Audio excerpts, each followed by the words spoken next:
Hello everybody and welcome into the FastTrack Sim Racing Cup series, where tonight it is cutoff time. Last race in the round of 8 to determine who is going to be your championship for and fighting for that championship next week at Phoenix. Thank you all so much for tuning in. You are watching Austin Green on Ghost Racing Network. Qualifying is complete, so let's get right into it as we go down trackside now and take a look at tonight's starting grid. Tyler Marble for Team Marble iRacing. He takes the pole here tonight, puts down a lap time that is in the sub-20s, a 19.056 to be exact. It'll be Austin Fitzgerald, the first driver in the playoffs to lock himself into the championship after getting the job done last week at Homestead. He will roll off in second. Ty Iopolito, the Dynamic Autosports rookie, trying to lock himself in here tonight. He starts back in third. Michael Mueller in the 99, last chance for him tonight as well. He'll start in fourth. And then it's going to be one of the rookies, Christian Lodgton, back in fifth. Scott Glasso, another one of the playoff contenders in a must-win situation tonight. He is in sixth with Thomas O'Hara back in seventh. Jake Hicks in eighth with Jeffrey Souza ninth, and Danny Gutierrez rounding out your top 10. Brian Conklin and GT Hawkins back in row number 6. And then it's going to be Quentin Clark and Jeff Marble, two playoff drivers in row 7. Johnny Mahalchuk for No Excuses Racing in 15th with Cody Matthews in 16th. Jacob Musso, Greg Bartlett back in row 9, and it's going to be Brandon Saylor and Kenneth Bartholomew rounding out your top 20. Brett Spod, Kyle Oakley start back in row 11. It's going to be Jeff Shutt and Alan Pajari in row number 12. Jared Bundy starts 25th with Anthony Hanley in 26th. Mark Zabak will round out your 27-car field here tonight. Taking a look at your race info, it is the BMP Martinsville 250. We mentioned it. The big thing about this race is it is the final race before the championship, and that means it's the last race in the round of 8 and the last chance for a lot of these drivers that are still in the playoffs to lock themselves in and get a ticket to Phoenix next week. 250 laps will be the distance here tonight. 100% fuel with 4 sets of tires, no fast repairs, open setups as always, and 3 green-white checkers if we were to need a Martinsville Speedway just under a half a mile in length, nicknamed the Paperclip. Flat, no banking in the corners, and then these short straightaways means that you are going to be using that left pedal.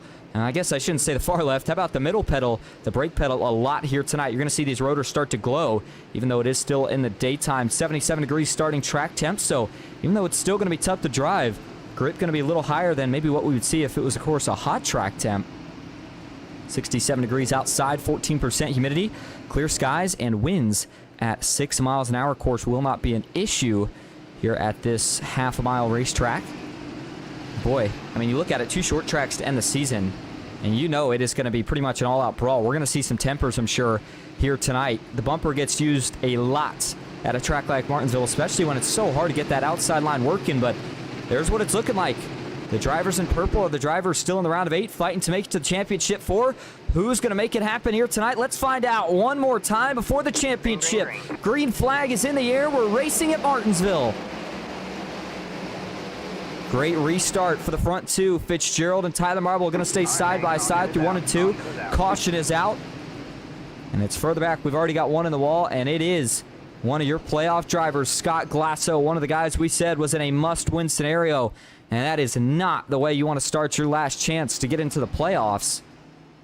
And for Scott Glasso, that's pretty heavy front-end damage. Granted, it's not going to matter too much here at Martinsville. I think the big concern here is suspension damage. If he doesn't have any suspension damage, it's going to be a tough road, but he can recover. The problem here is if he's got suspension damage to the degree where he has to go in to fix it, that's going to cost him at minimum a lap. You cannot risk going into the pits here unless you have to, and it's under caution because you're going to lose a lap. And so we'll have to see what Glasso does here, but let's go back and look at what caused this issue for the 4-car in the first place. So he's running back here on the outside. Let's see, the restart looks okay there. And then as they get down, oh, did Glasso get some wheel spin? Ouch, that's a big hit too. To the outside safer barrier, that was a really odd look. Glasso had nobody behind him here. I think he spun the tires. Let's take a listen from the cockpit view.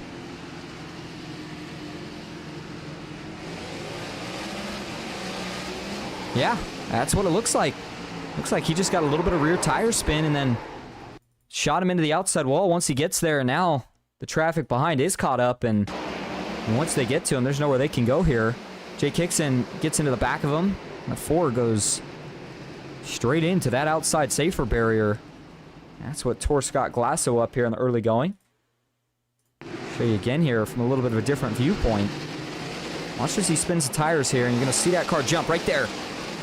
And then once it switched to that next camera view, there's the second, and the really kind of the big blow. If he would have saved it after that first one, I think he's okay, but this was the other thing. Didn't mention it yet, but you know what? I'll tell you what. I didn't mention it because I was hoping that it's something that maybe doesn't happen here tonight if I didn't give it to Chinks, but I think we broke that trend early on with the caution, and that's sometimes the theme of these races here at Martinsville.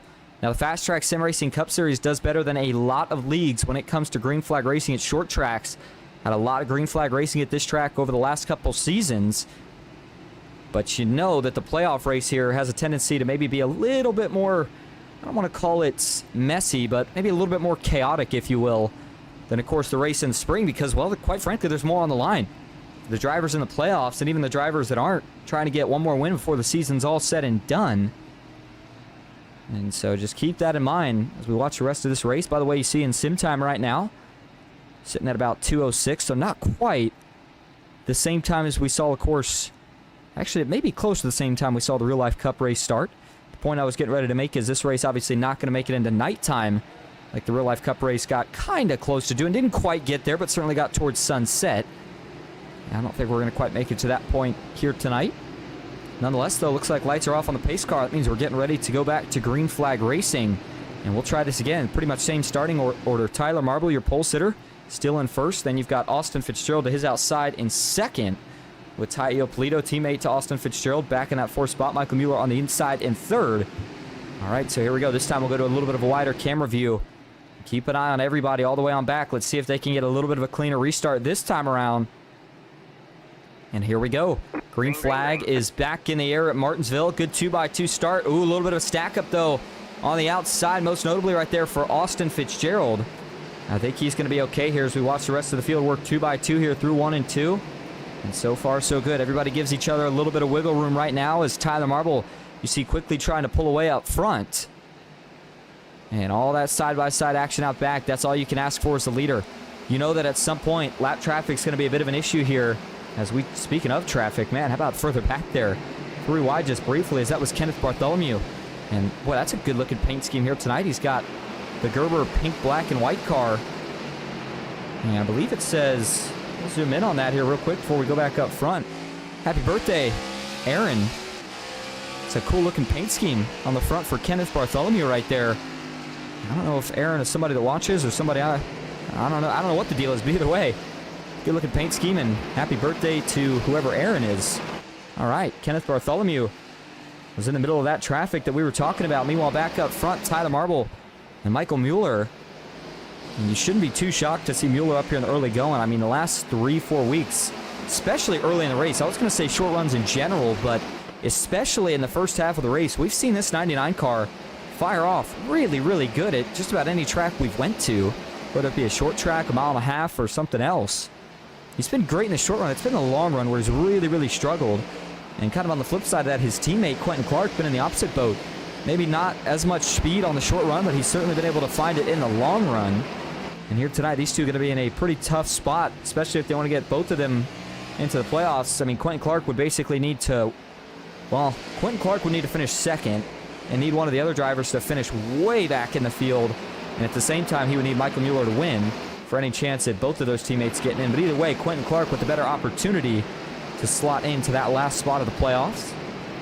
Speaking of the playoffs, let's hop right over here while we are in the early going and actually show you what that, final 8, or I guess I should say round of 8, final 4 picture is starting to look like. Austin Fitzgerald, you see the asterisk next to his name. Again, he is locked in to the championship for first driver to do so with that win last week. And of course, the week before that at Las Vegas, it was the 12 of Jeff Shutt, or excuse me, the 27 rather of Jeff Shutt, who got the job done. That was a non-playoff driver. That's why nobody got locked in then. Jay Kickson, teammate to Austin Fitzgerald, second in points. He's in a decent spot if he can put together probably a solid top 10 run, I would say, here tonight. And of course, depending on if one of the other playoff drivers gets a win.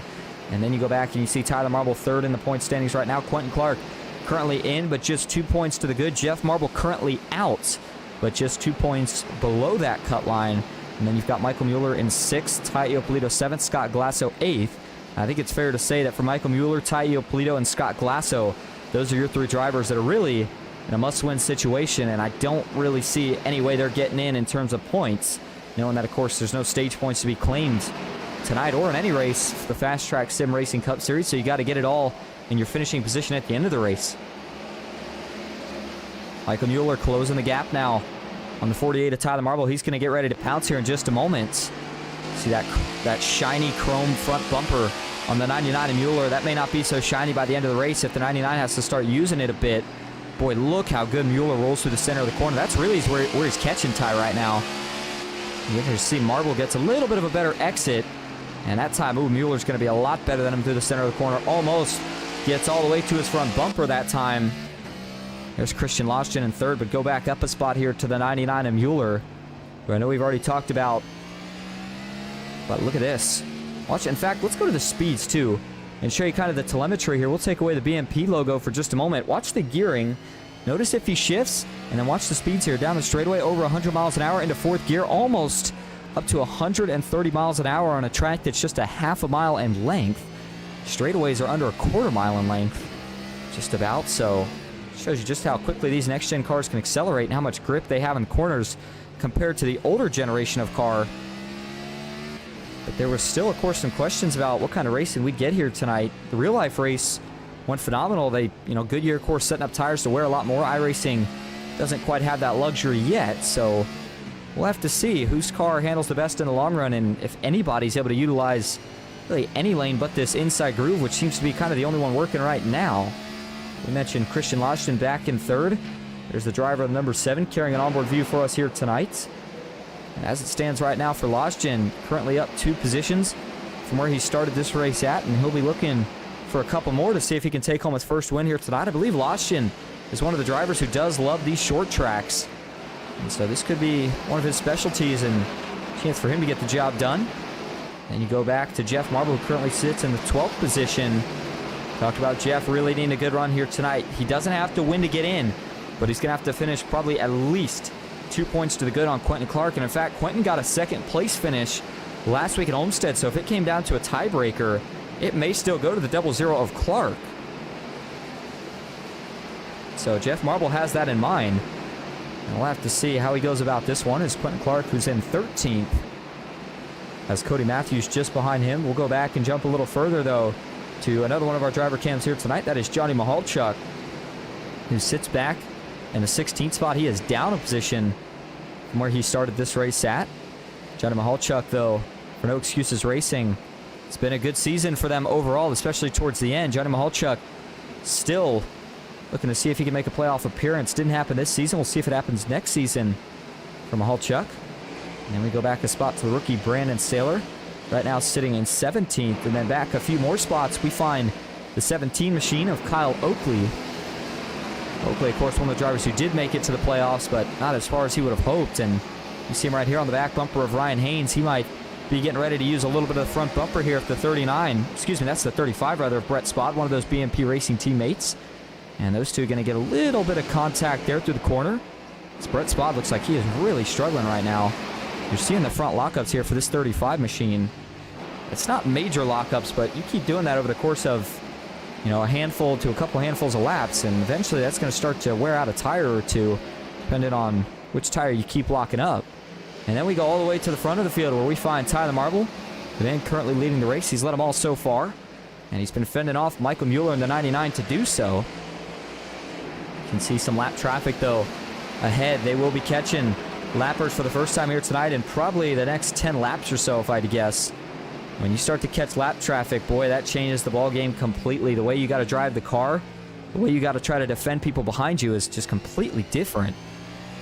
And so for Tyler Marble right now, who sits in the lead, he's in a good position for now, but as soon as he starts to get to a couple of these lappers, Michael Mueller is going to see if he can use one of those lappers as a pick here on the 48 to get around, because remember, the cars that are on the lead lap, they're going to race the leader pretty aggressive because they're trying to stay on the lead lap.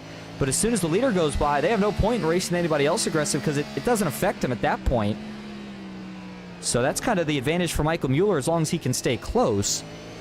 But at the same time, if Marble gets too far out, then remember, Mueller's going to have to go around the same traffic, and in turn could get caught up in some lap traffic incident himself. 31 of 250 laps now complete here at Martinsville. And a little battle here now. Oh, hold that thought. Caution is out, and it is Brett Spod, driver who we saw with a little bit of trouble here over the course of the last couple laps. And 35 has looped it around off of turn 4. You can see the tire tracks he laid down. That's going to give you pretty much all the explanation that you need. This Brett Spod here is going to work it around nice and slow. I think he's okay. I don't really see much, if any, front end damage to that race car. That's the good news there for Brett Spod. I'm looking here. Yeah, it looks to be pretty clean, so I think Brett Spod may have gotten away with one right here, but let's go back and take a look at it. I don't know if he's going to get any help. Yeah, it doesn't look like it. He's by himself in this picture. And we'll go to the cockpit view first then, and I think he's just going to pick up the throttle too soon. Yeah, maybe just a little bit too soon. Also looks like the back end was just kind of jumping around on him. I said he picked up the throttle too soon, which was, definitely a part of it, but certainly looked like that car was just loose in general right here. Watch as he starts to get out of the corner here. You got to get the car straight as you accelerate up, but just never really straightens out on him. Starts to go, and then once it does, it's going to just slide to a halt. A little bit of contact with that inside safer barrier right at the end there. Nothing too bad. No harm, no foul. I think he's okay. Give you a couple more looks at this for Brett Spod before we go back live. And like I said, Spod had been struggling over the last few laps here. I don't want to say it was a matter of time, but you kind of saw this coming for somebody. It just so happened to be the 35 as there's the zoomed out view. And boy, how lucky was Kenneth Bartholomew and Alan Pajari to miss that one as you see it. And you're just hoping that he's going to spin down to the inside and not slide back up right here. Watch Bartholomew get on the gas, sees him go low, and says, I avoided a close one there. Nicely done there by Kenneth Bartholomew and Alan Pajari to miss the spinning Brett Spod. And now as we go back live up front, still Tyler Marble being scored as your leader. Michael Mueller's in second. And Christian Lodgen back in third with Ty Iopolito fourth. And Austin Fitzgerald currently rounding out your top 5. And another restart means another short run here. So watch for the 99 of Michael Mueller now that he's on the front row. What can he do with it? And I mentioned that the 99 had been struggling on the long run, but good in the short run. Well, this is the track where if you're going to bring a short run setup to take that gamble, this is the place to do it. Because there's a pretty high likelihood that we have a caution at some point towards the end of this race. And if that's the case, then that opens the door up for Michael Mueller to potentially steal one with a good short run car and lock himself in. And it's just, it's so interesting to me that, we have all the drivers that I listed in the round of 8, and maybe even further than that, even the round of 12, that you could look at any one of them during the regular season and say that's a championship favorite. And yet once you get down to that transition from the round of 8 to the round of 4, as good as they all are, and I mean, it seems like, 5 or 6 of them are having top 5 runs every single race of the round, and yet are still in danger of potentially not advancing. That's just how competitive it gets when you have a talent pool as good as this series does. But here we go. I mean, lights are off on the pace car. We're going to be going back green now with 36 of 250 laps complete. And so for Tyler Marble right here, he's going to see if he can reclaim the lead. I say reclaim. He's going to see if he can hold on. Michael Mueller's the man looking to see if he can claim the lead here for the first time tonight, as green flag is back in the air at Martinsville. See the front tires lift up off the ground of all these race cars as they put the hammer down towards turn number 1. As they work into the corner 2 by 2 here. Who gets the better exit? 48 of Marble. He'll take the lead. Mueller's trying to hold on to his second now as Christian Lodgen's going to give him a fight down through 3 and 4. Further back, you see all the bunch up. All the scramble here. Everybody trying to get position. Takes a couple laps for these guys to all get spread out, and that's really where things start to kind of get the sketchiest, if you will. It looks like so far everybody's going to be able to get through okay. As up front, the 48 of Tyler Marble has got himself a 2 to 3 car gap. The 99 of Mueller, you see that he was able to get himself back clear. And so he moves back to the second spot now. And then there's Thomas O'Hara alongside the 37 of Brian Conklin. The 96 of Jeffrey Souza's there as well. Jared Bundy in the gold and black. Number 3 machine sitting a little bit further back. He's in the 20th spot right now. A little bit further back than we're used to seeing Jared or Jeff Shutt for that matter run. Those 2 cars certainly looking for some speed right now. And Tyler Marble, who we've already seen win multiple times on the season, we see how emotional and excited he gets when he wins. How big would this one be tonight as caution is back out here? Let's go back, see where the trouble's at on the backstretch. Uh-oh, it's a 00. Quentin Clark, yikes. that's one of your playoff contenders, and he does have some damage. Looked like the damage was in the left rear, I believe. We'll see him when he comes around right here as he catches the field. Good news is it's not on the front end there for Quentin Clark. That would be probably the worst of the two areas to have it at. This is something that he should be able to get fixed whenever he decides to go in for a pit stop, whether it be this lap or next. Let's see here. This is going to be coming out of the corner off of turn number 2. See Clark on the outside. Does he get loose? Yeah, he does get loose. Look at him wiggle. And then, man, Jacob Musso, so lucky there to miss it. And then as the 00 is trying to save it, spinning down the racetrack, gets hit by the 72 of Johnny Mahalchuk, who obviously had absolutely nowhere to go. He's trying everything to keep it off the 00 right here, but just couldn't do it when the 0 started sliding down. Watch it from the onboard view here for Clark. He's on the outside. He's trying to maintain whatever pace he can, and that was interesting, though. Watch how quickly this thing jumps out. I mean, it was all of a sudden on him right here. It was almost like, I know I say there's not banking right here, but it's almost like there's just a little bit of a hump, a transition. And right as he goes over it right there, looks like it just snaps out from under him. And boy, I just cannot believe that Jacob Musso did not get collected in that. How close that was. 00 goes for a slide after the contact into the inside safer barrier back end first. But again, looks like overall he should be okay to continue on. Let's watch that view out of the back of Jacob Musso and show you just how close this was. And again, Musso would have been an innocent bystander in this one, but right there, oh my goodness. For Johnny Mahalchuk, of course, kind of in the opposite boat. He just couldn't go anywhere. 00 slides right across his nose, but I think Mahalchuk checking up for him as much as he did to try to miss that contact certainly saved that wreck from being any worse than it was. Watch it again here one more time from static view. And you see the 00 top right of your screen. And lucky that that car didn't bounce back up on the racetrack, or that could have been even worse for Quentin Clark.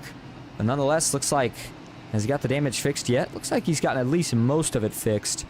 If anything, there might still be just a little bit of a scuff there in the left rear. Yeah, there is. So maybe he decided to actually hold off on getting it worked on just yet. Knows that that damage won't really affect him too bad, and certainly knows that he can't afford to go a lap down here tonight.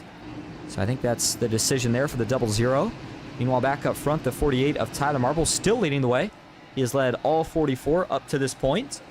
And then you've got Michael Mueller in second, Lost in third, with Austin Fitzgerald in fourth, Ty Iopolito in fifth, Jake Hicks in sixth, Danny Gutierrez seventh, with G.T. Hawkins eighth, Thomas O'Hara ninth, and Jeffrey Souza rounding out your top 10.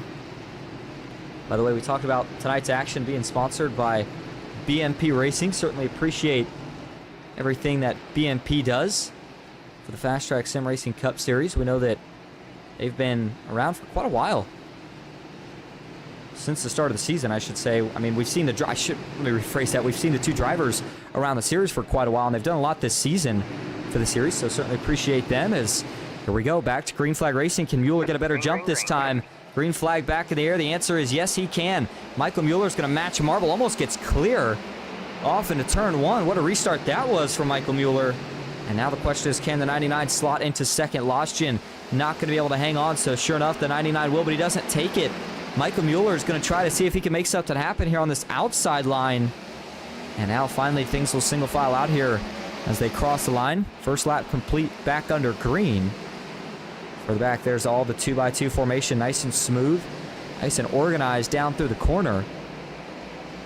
And as rubber starts to get laid down on the racetrack more and more on the outside, maybe it picks up a little speed, but just feel like we really haven't seen it yet.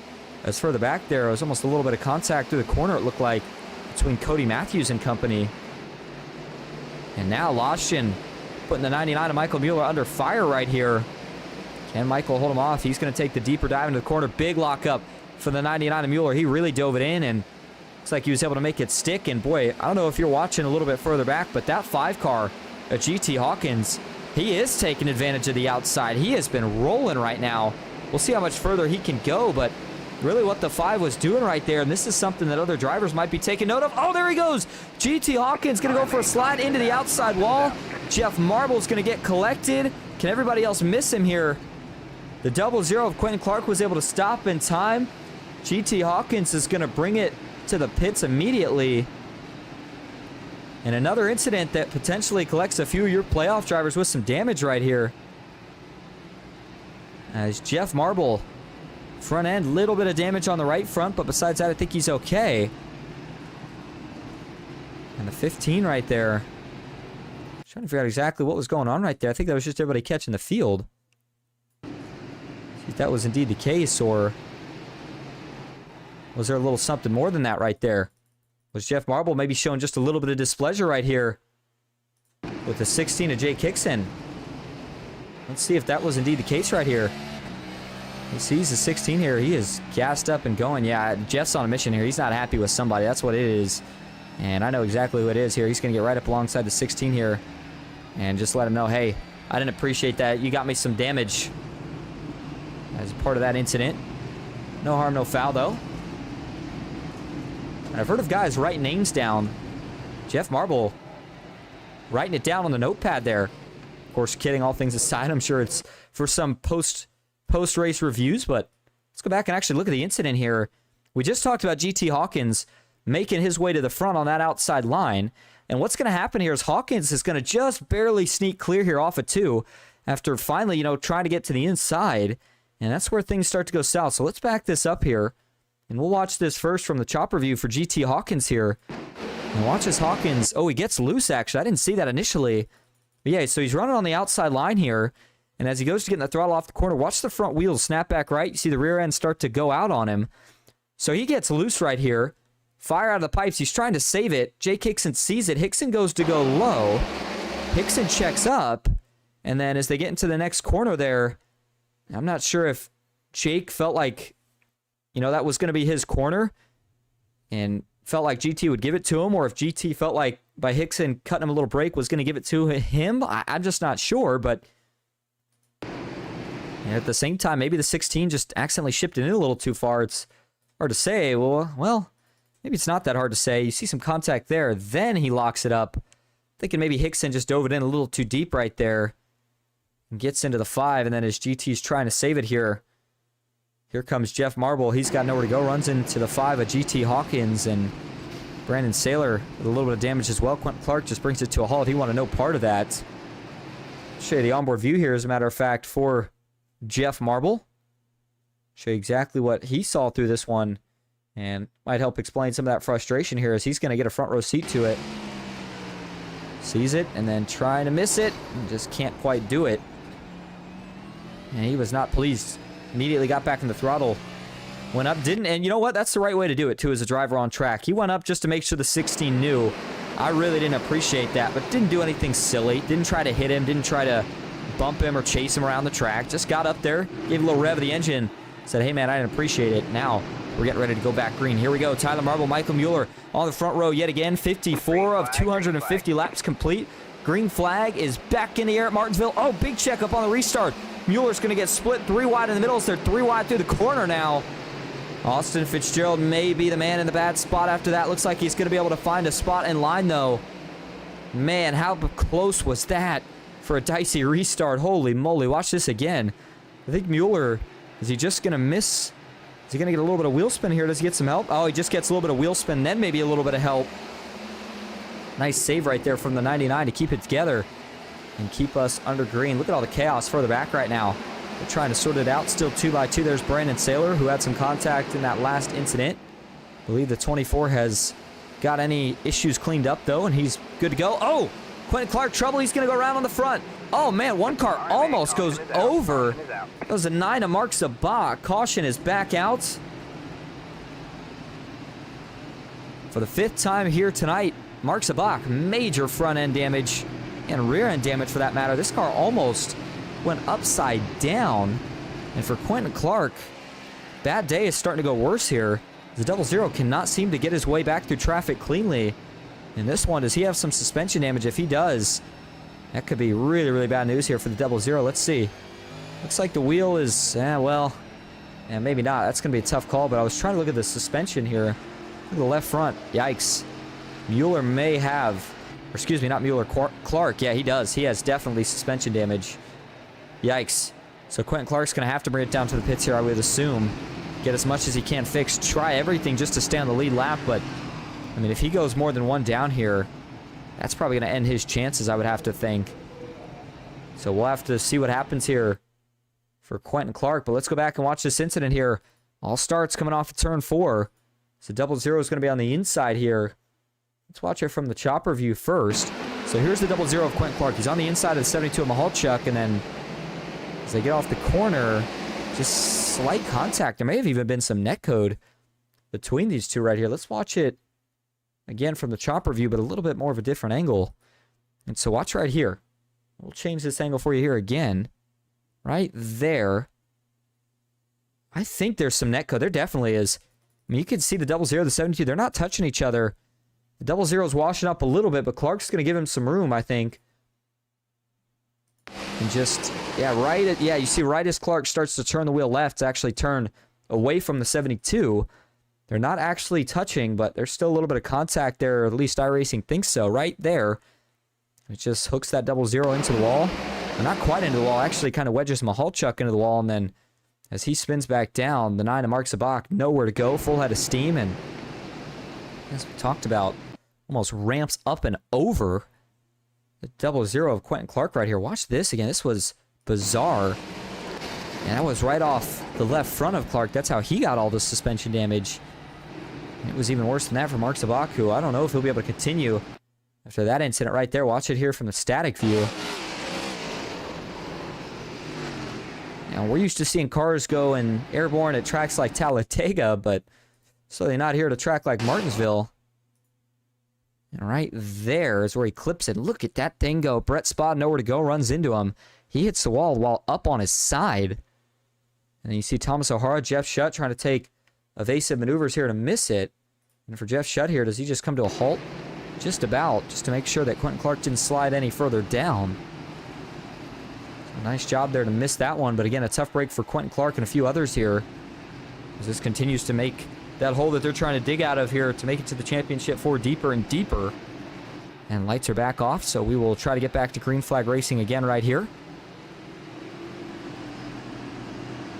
All right, so the 99 of Mueller on the outside, the 48 of Tyler Marble on the inside.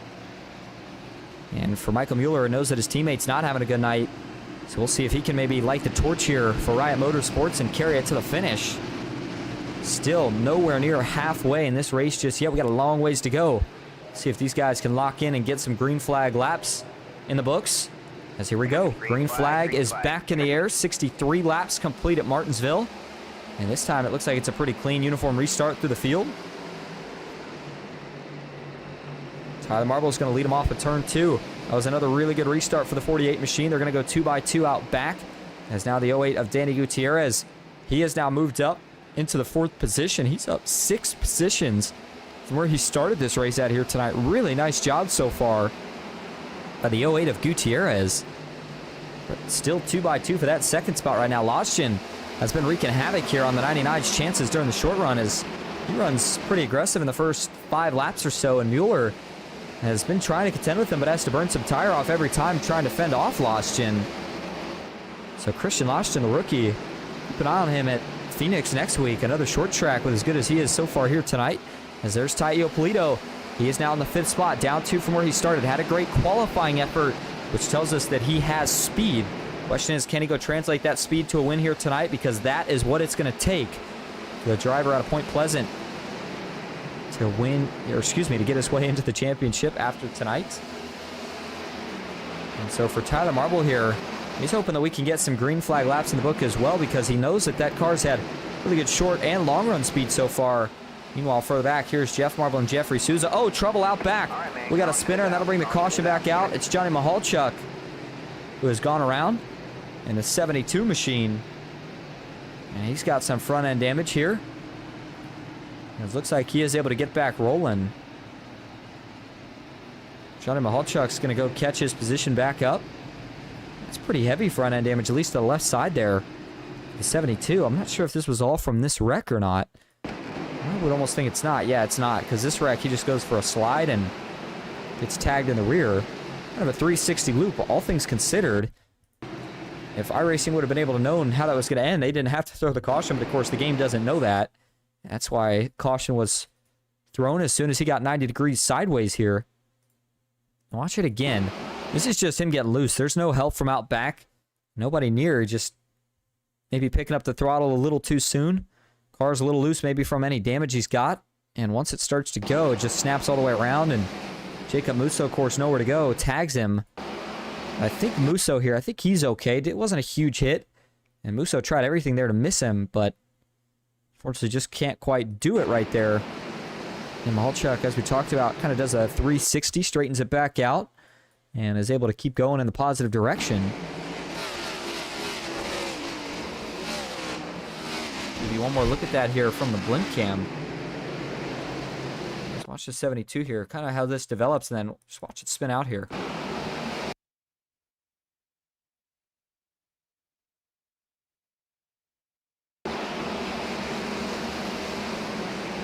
We've seen it a few times so far here tonight, and we see it again. Just drivers, tough track, and, you know, as the race goes on, I know we're not that deep into it yet, but as the race goes on, the mental fatigue really starts to set in here in terms of you just start to get, especially when you get these cautions too, right? Because when you get, you know, a long green flag run, you can start to get in a rhythm, and the laps start to go by really fast, but when you start to get caution after caution, you got to kind of re-zone in, you know, relax for the caution laps, and then refocus, relax, refocus. That's when it starts to get a little bit mentally tiring as a driver, and as this race starts to feel longer and longer for drivers, that's when they can start to make more and more mistakes.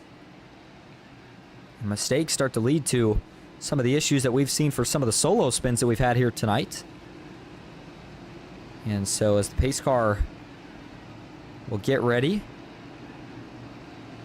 to go back to green flag racing right here. Pace car, I say. The pace car will pull off, but the field's getting ready to go back to green flag racing right here. And so it'll be 72 of 250 laps complete. Halfway point of this race, by the way, will be right at lap 125. So again, we still got a pretty good ways to go before we're going to be at that point. And I take it back. Thought the lights were off on the pace car. They are not. Looks like they should go off this time, though. And sure enough, they do. So this time around, we will actually be going back to green flag racing.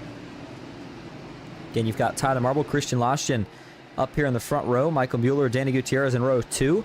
And it's Ty Iopolito alongside his teammate Austin Fitzgerald in row 3. With Jay Kickson, Jeffrey Souza in row 4. Jeff Marble, Brian Conklin rounding out row number 5. Manufacturer split for your top 5. A couple Chevys, couple Fords, and a Toyota up here leading this group. So here we go. They'll work back into that Geico restart zone. As they get towards the front straightaway, green flag is back in the air at Martinsville. It's another pretty good restart from the front 5 or so. Everybody else on back is going to be trying to keep it nice and steady, nice and clean here over the course of these next 10 laps or so to see if we can start to break back into that rhythm. And the trouble has really just been, I think, drivers knowing that obviously you have to go for it on these restarts because it's so tough to pass here. And so you try to take advantage of these restarts, you know, get to the inside, maybe jump to the outside if they're checking up, down low. For Jeff Marble right here, look who he's catching up to, Jay Kickson. A little bit of bad blood between these two, and I don't think Marble would give him any sort of the bumper right now. I think it would be so if he gets there, he's just going to not necessarily cut him any brakes or waste any time. And right now, Jeffrey Souza sitting just in front of that 15 car, though, separating those two. The 99 of Mueller, though, in second, was able to quickly get around Christian Lodge, and those two have just continued to trade that runner-up position here tonight as Tyler Marble, believe it or not, even with all the cautions, has led every single lap so far in this race. And speaking of cautions, pit stops, laps led, well, right now, with the way this is going, I think we would expect at least one green flag pit stop from here, but that may realistically be about it. I don't know if they'll have to pit any more than just once. I mean, I guess you figure if they make it to, heck, I don't know, if they can make it to somewhere right around 80 laps from now or so, 80 to 90 laps from now, I guess that would be my guess on how far they would need to go in order to be good on a one-stopper. We'll have to see. If they have to make it 2, so be it, as lap traffic will certainly play a role. And what strategies you go with here is, you know, when you pit, you're guaranteed to lose probably at least 2 laps. If you're taking 4 tires and full fuel at least. So here's Lostian and Michael Mueller going back at it. Mueller on the outside, Lostian on the inside. For Christian here, see if he can make this move work on the inside. That's usually the preferred lane, and Mueller with a bit of a lockup right there. The 7 rolls the center a little bit better. Mueller gets that momentum back, though, down the straightaways. That's what's keeping him even right now with the 7 machine. And so at some point, Lostjan's either going to have to get a little bit physical or just hope that the tires on that 99 wear out by running that outside too long and that he has to eventually yield that position. Single file pretty much for the rest of the field on back. As the 27 of Jeff Shutt now on the back bumper of Brett Spod right here. See what Jeff Shutt decides to do here. Is he going to dive to the inside? Yes, he will. Brett Spod's going to take it to the outside. Gives him plenty of room to work with. So Jeff Shutt going to pick up another position. That'll put him up 4 spots. Make it actually 5. Where he started this race at. See Kenneth Bartholomew right now. A little bit further back in the 73 car. And then all the way at the back is Johnny Mahalchuk. Or excuse me, I meant to say Mark Zabak. Johnny Mahalchuk, one of the last cars on the lead lap, but it's Mark Zabak, the car farthest back right now in terms of physical distance, at least from the leader. And so as Tyler Marble leads the long single file train, this is really the first restart where we've seen things actually calm down so quickly. And so now if you're Tyler, it's time to start logging laps. I mean, he's got, almost a second gap on Christian Lostjan, and he knows that he's not really racing Lostjan as much as he is Michael Mueller, but at the same time, he certainly is racing for the win, as that would lock him in. He's in a little bit of a dicey spot right now. With just a good run, he should be in, but, you kind of want to play it safe. So for Tyler Marble, of course, would be a pretty big deal if he could get the win here tonight. So we'll have to see if things work out that way. And so as we now get closer and closer to that lap 100 mark, we are going to go ahead and take our first break of the night, but we'll go side by side so you don't miss a thing. Stick with us here at Martinsville.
Early 2020 by owner Kyle Souza. Souza Media has grown quickly over the past 4 years, now representing multiple champions across different series, from the local short tracks of New England to the high banks of Daytona Beach, Florida.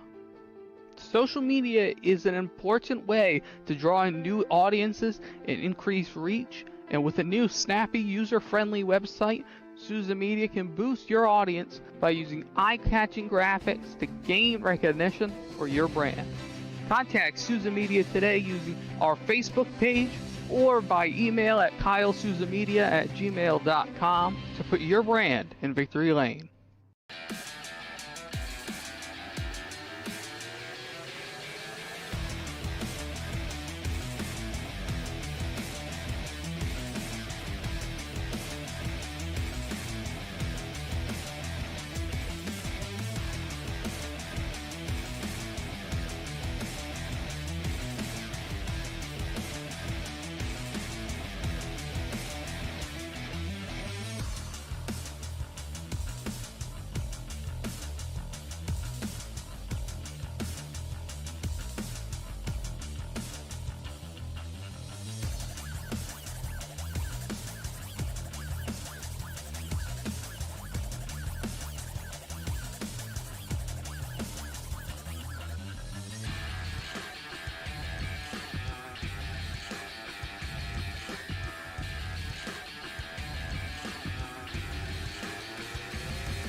We're back to Martinsville Speedway with the BMP Martinsville 250.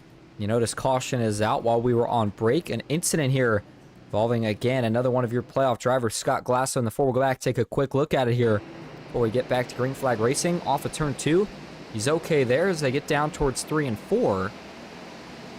4 just gets into the corner, and oh, a big stack up right there that led to that. Oh my goodness. Watch this here from Scott Glasso's point of view. In fact, actually, we'll go to the chopper view. Give you one more look at this here before we go back live and play it slow. Watch as they get down in the corner here. Oh, the 35 and the 72. Brett Spot, Johnny Mahalchuk, some contact between those two. Brett Spot trying to save it in the checkup. Quentin Clark just not able to stay off the back of Scott Glasso. That's how he got around, and that's what ultimately led to the caution. So it is now 93 of 250 laps complete. And again, the race 250 laps, but in reality, only 125 miles, with this track being a half a mile in total length. And so we're getting closer to that halfway point in tonight's action, but still a little bit of a ways to go. You saw all your leaders there top off on fuel, take tires, so that did shuffle up the front 5 a little bit. Souza, Jeff Shutt now being scored as your leaders, and then Tyler Marble and everybody else that was running up front has been shifted back those 2 spots. All right, here we go, working back up into the Geico restart zone. Green flag is back in the air, 95 of 250 complete at Martinsville. Big restart, stacking up out back. Hold your breath here. Can everybody save this one? Yeah, it looks like they do, man. Whenever you see those stack-ups, it makes you nervous, especially when we're on a short track, and they can lead to pretty big issues for a lot of drivers. But a good job right there by everybody to, again, keep it together, not make it any worse. And it looks like now they're going to single file out towards the front, a little bit of 2x2 towards the middle and back portions of the group. Jeffrey Souza, first laps being led here tonight. Really the first laps that Tyler Marble hasn't led here tonight. As a little bit further back, there's Jeff Marble and Jake Hickson. And watch as Jeff Marble here gets closer to the 16. Talk about some of the frustration earlier that the 15 had with the 16 here. Wonder if Jeff, if he gets there, does he give him a little shot in the back bumper? Or does he try to work around him here on the outside or the inside? Jake Hickson running a really wide arc right now into the corner. That's an interesting line, too. You saw how much time he gave up on entry, but the trade-off was how much time he gained on exit. It's a very interesting line right there being ran by the 16 of Jake Hickson. Meanwhile, up front, how about Souza, man? Putting some distance now between him and Tyler Marble. I thought Tyler would go right up here and take this spot in just the first lap or two, but that has not been the case, at least not yet. And remember, Tyler Marble's in a must-win.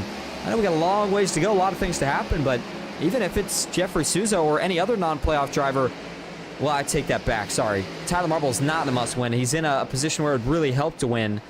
And so Tyler Marble, whether it's a playoff driver or not, he's going to fight really hard for that win, but second place run right now, and in fact, we could actually kind of do a little bit of a live points update for you here, just based off kind of the way things have gone for a couple drivers here tonight. So as it stands right now, and again, this is by no means official, but this is the best kind of estimate that I have for you here if we have live point scoring. Again, Fitzgerald's still locked into the round of 4. We know that. The other questions, the biggest question I think is going to be Jeff Marble, Quentin Clark. Well, with the night Clark is having right now versus a position that Jeff Marble's in, Jeff is back in, Quentin Clark is out. Io Polito is going to be an interesting question, but not close enough. 37 down, he's going to need a win to make it happen. So as it stands right now, here's what I think your Final Four are looking like at this current moment. Austin Fitzgerald locked in, of course. Jake Hickson, I think he's in position to advance right now, as is Tyler Marble and Jeff Marble as well. So if it stood that way, that would be 2 Dynamic Autosports drivers. Oh, hold on, trouble out back. And guess who? The man that we were just talking about was in a must-win position. Taio Polito has gone around, and the 19 does have damage, and it's pretty heavy. As we just got 3 laps over the 100 mark, Taio Polito, the front end of that Ford Mustang is caved in pretty good. And he's going to have to go in and get this worked on. As, ooh, was there some contact there? Or does he just lose it himself? Let's watch from the aerial shot. And here you go. Taio Polito, nope, no contact. Just gets loose off 4. We've seen it with so many drivers tonight in so many different positions. And it's Ty not doing anything wrong here, just you know, trying to get everything he can, and just gets a little too eager with that throttle, and it may have worked the last lap, but didn't work this lap. And when he went around, he gets all that damage from the inside wall. Didn't have any contact out back, but took a good enough shot here off the inside wall to cave in that front end. Unless, I'll tell you what, I'm kind of surprised to actually see that much damage here, unless, I don't know. He didn't seem to hit the wall that hard, but it certainly gave him quite a bit of damage in the process. Let's go and watch it here from the view of Michael Mueller, who got to see it pretty up close and personal. Probably too close for comfort if you asked him. Watch it here. Man, right there, just in front of him. That's where the 19 spun around at. And for Tai Iopolito now, this is going to bury him. He's going to have, I mean, he's going to have a lot of work to do just to get back up here. And we talked about being in that must-win position. Well, when that's the case, not having track position makes it that much worse. So either way, brings out now what is your 8th caution here of the night. And 106 laps completed. So we'll go back green with, looks like 108 or 109 laps complete. So still getting closer to that halfway point in the race. And I think now that these drivers are definitely at the point of this being a one stop from here. Now the question is, when do you make that stop? And for Tyler Marble here, what adjustments is he making right now to try to get around this 96 Isuzu, who fired off really, really well on that last restart and was able to keep the lead as a result of it. We'll see if he's able to do it again right here. I gotta think that if you're Tyler Marble, you see, you know, clean air is not as important here as it is at most tracks, because, I mean, obviously downforce isn't as important here as it is at most other tracks, but still nice to be in the lead, not have to worry about checking up for the guy in front of you or worried about having as much pressure from a guy behind you. So we'll see how willing Tyler is to fight for it right here. By the way, if you're just tuning in or you've been tuning in, we certainly appreciate you being here. Again, you're watching the BMP Martinsville 250 here on Ghost Racing Network. Jeffrey Souza, you see the Stint Analyzer paint scheme on the front hood of that 96 machine. Jeffrey Souza, of course, sponsor of the race just a couple weeks ago at Las Vegas with the Souza Media 200, and then, of course, sponsor of last week's non-stop action during commercial breaks. Souza Media, another sponsor that jumped on board here towards the end of the season for the FastTrack Sim Racing Cup Series. Helped them out a lot. I know they certainly appreciate it. And so with the lights off this time, pace car is officially going to make that left turn back down to the pits. And we're getting ready to go back to green flag racing right here. And watch for the big jump here for the 96 Isuzu. Can Tyler Marble match him this time? Here we go. Green flag is back in the air. Souza gonna wait just a little bit. Tyler Marble realized that. You wonder if that's why he checked up just briefly right there. And that's what Souza needed, because he's gonna get clear to the lead. Watch for Lodgton to maybe do the same right here. Lodgton not gonna be able to do it, but he will battle with the 48 here for a couple sets of corners. Tyler Marble trying to use that momentum to get clear on the outside. Here comes the 99 of Michael Mueller. He'll work back into the picture now, a little bit further back. Look at all this 2x2. Jeff Marble continues to work his way through the field with these cautions. He now draws even with the 27 of Jeff Shutt. That is the battle for 6th. Ooh, Lodgton got clear the 48, but he overshot a little bit. Looks like he's going to be able to hold on as Tyler Marble now going to fall back to the 3rd position. And if you're Tyler, I know it's frustrating with as many laps as he led early, but you cannot lose your cool right here. Remember I said earlier, I corrected myself. He is not in a must-win position. He just needs a good finish, especially with the night that some of the drivers who are going to be maybe close to battling him for one of those final positions is having. I mean, you look at Quentin Clark, he's kind of out of it with the way it's going right now. Jeff Marble going to probably take that spot. So if you're Tyler Marble, just don't get over your head right here. It's okay if you don't win this race, as long as the car's clean and as long as you stay within reach of the leaders. He wants to win the race, I get it, and he's going to go up here and try as he should, but you just don't want to make some sort of mistake here that would kick you out of that championship 4, knowing that you've got the race car and the positioning to make it happen. So Jeffrey Souza has already extended that gap, the lead I should say, up to just about half a second. In fact, a little bit over. As Jeff Marble now, we're going to see if he can get around the 74 of Austin Fitzgerald here. Yeah, that's interesting.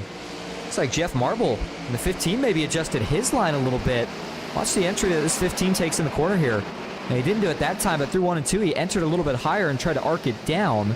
As you see that right front headlight damage on the 15 of Jeff Marble. Still there. He's not going to really be able to get that hammered out here probably for the rest of the race unless they're able to fix it under a couple cautions and a couple pit stops. Not really affecting that 15 right now, though, so not really much of an issue. And then there's Danny Gutierrez in 6th. Michael Mueller, uh-oh. What happened here to the 99 as he fell back to 7th? Oh, man. 99 had been in great position a couple laps ago. Did he have a big slip up here? Is there something else we missed? I think he had to have. And he was up here fighting with the leaders. Oh, he did. This is where it's going to happen right here. He's behind Fitzgerald. In fact, is it actually going to be a couple corners here? It may have been.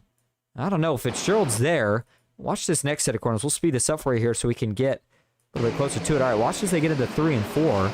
The 99 Mueller's going to get back to the inside and just overshoots. 15 gets there, and now it's the mad scramble to try to get back to that inside groove, and he just can't do it. And it's like a freight train where everybody just keeps going by on the inside until you finally find a spot to jump back in. So that's a tough break there for Michael Mueller.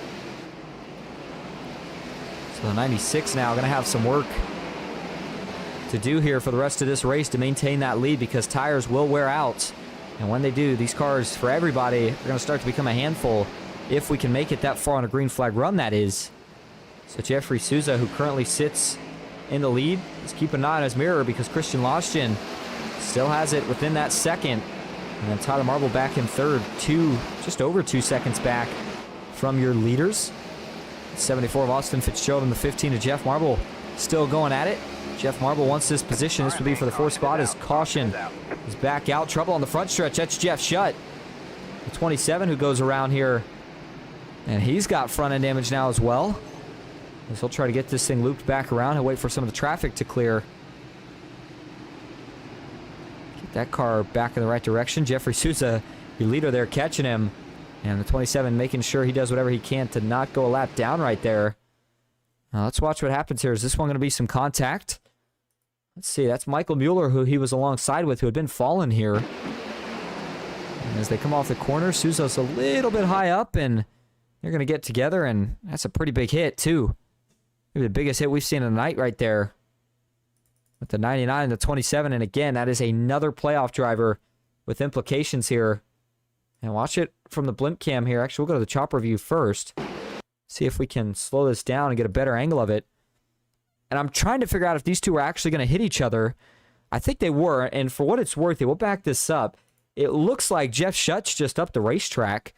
I mean, at this point, you know, if you're on that inside, you got to, to a degree, kind of be hugging the apron, and the 27 just looks like he's up the track. Now, maybe the 99 gets down just a little bit and gets into him, and then at this point, they get stuck together, and just, once you're hooked, you're hooked. And look at that hit. Bam. 27 wedged into the wall. The 99, heavy damage as well. The 24 piles in. Another classic case of Martinsville right there. Leads to that one here. Watch it from a couple of different angles here. This is the right rear for Jeff Shutt, and this looks like, yeah, maybe just a little bit of a drift up.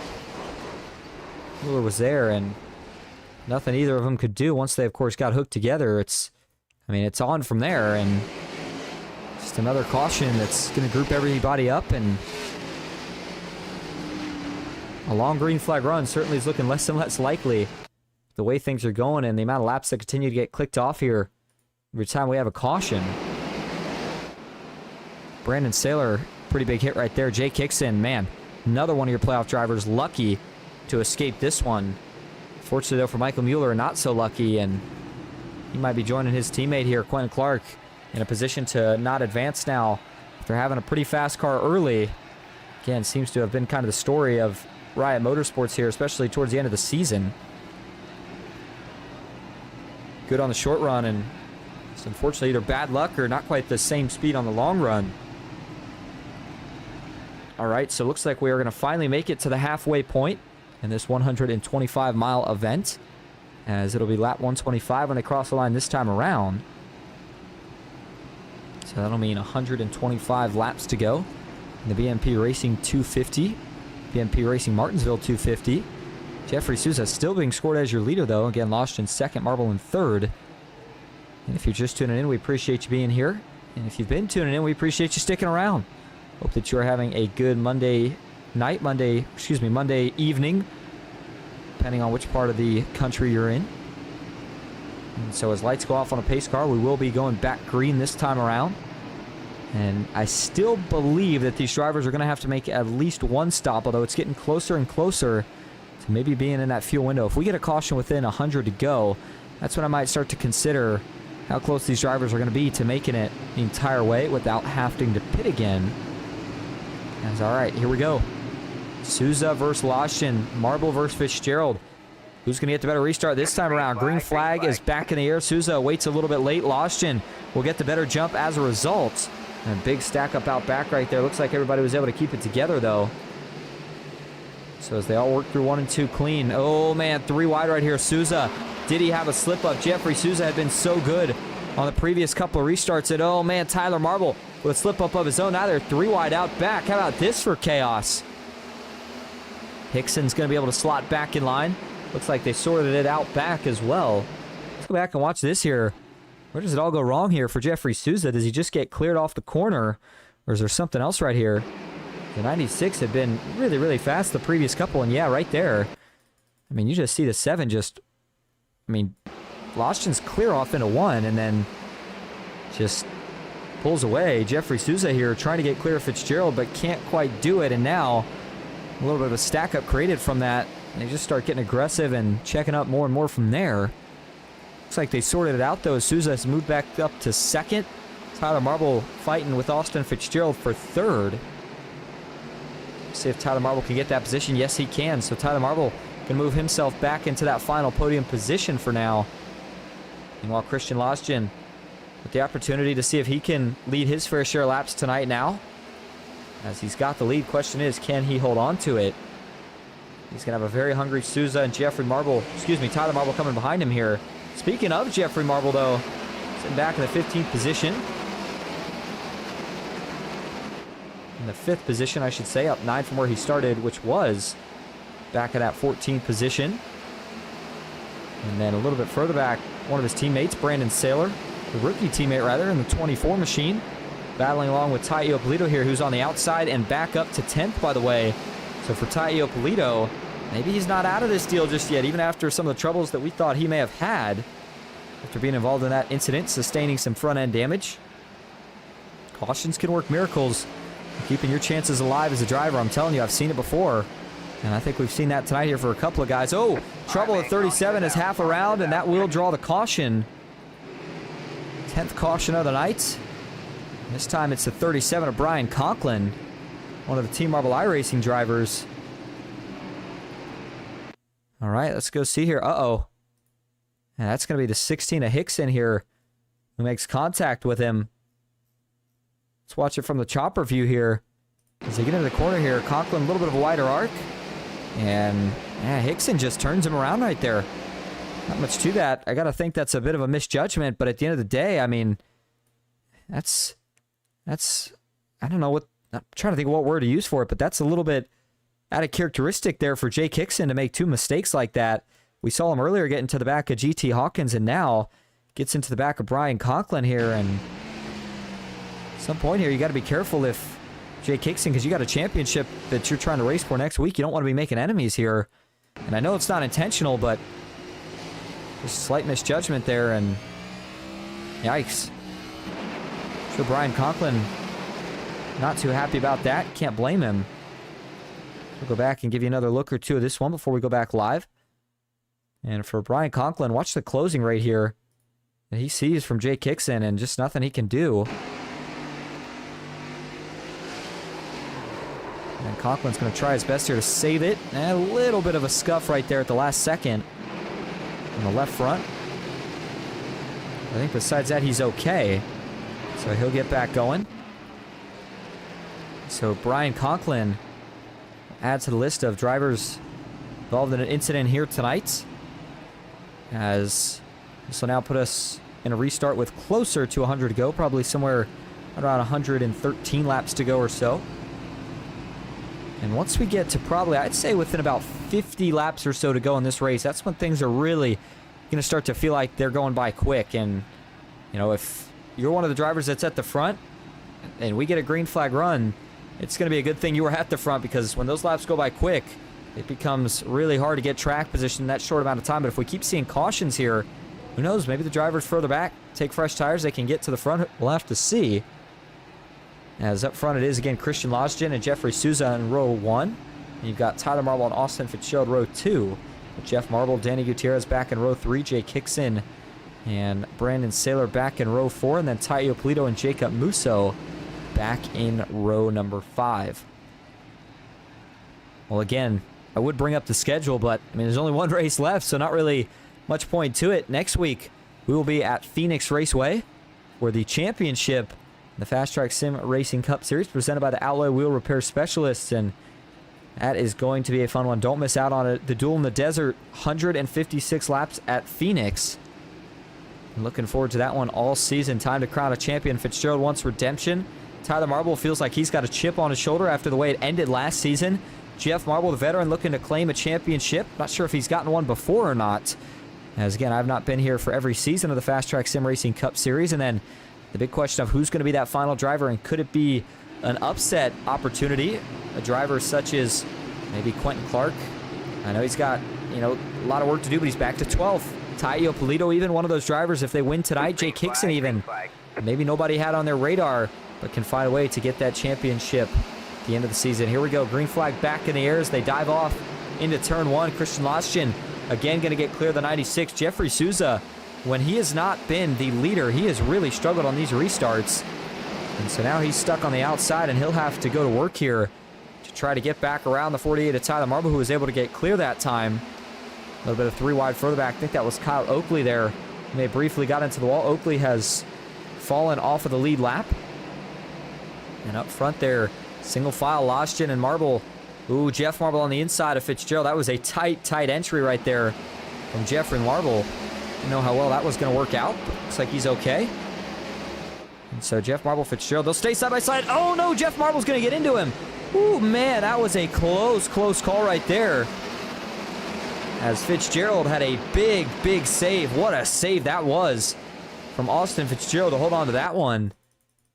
And the unintended fire between Dynamic Auto Sports and Team Marble iRacing continues here tonight with the 15 right here, just getting a little bit too deep in the corner. Some contact, and I'll tell you what, I think he actually kind of straightens him back out after he hits him sideways. Watch this from the chopper view.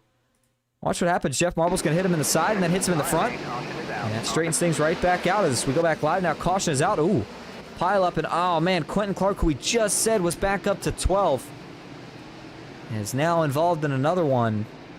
And it'll bring out your 11th caution here of the night, as Brett Spott appears to also be involved. There's your leader, Christian Losgen, arriving on scene.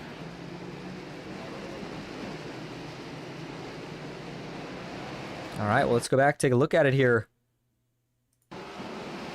As, ooh, the 00 just, oh, he gets loose by himself. Quentin Clark just loses it by himself, and then it's going to be drivers behind with nowhere to go right here. Watch it again from the onboard. It just gets loose. Car starts to go around. He gets up on the apron, and then Jacob Musso had nowhere to go. Neither did Jeff Shutt or Brett Spod. Will all pile in there at the end of it. Show you this from a little bit of a different look right here. TV2. There's the 00 starting to go around. Musso locks up to try to miss him, but just, and 00 kind of slides right back into the racing groove. Nothing he can do. And then Johnny Mahalchuk sees it. He's able to dodge. Greg Bartlett follows him around, and then Mueller also goes high, but then Jeff Shutt, fortunately not quite as lucky. He plows in with nowhere to go. And here comes the 35 of Brett Spod trying to shoot to the apron. Can't quite miss it. He gets into the 95 of Musso, but then ultimately is able to miss the 00 on the bottom at least. So they back out of each other and then eventually get back rolling. There's another look from TV3. And we'll give you one more look here from TV Static. There's Clark starting to go around, and once the cavalry arrived, there's not really anywhere to go.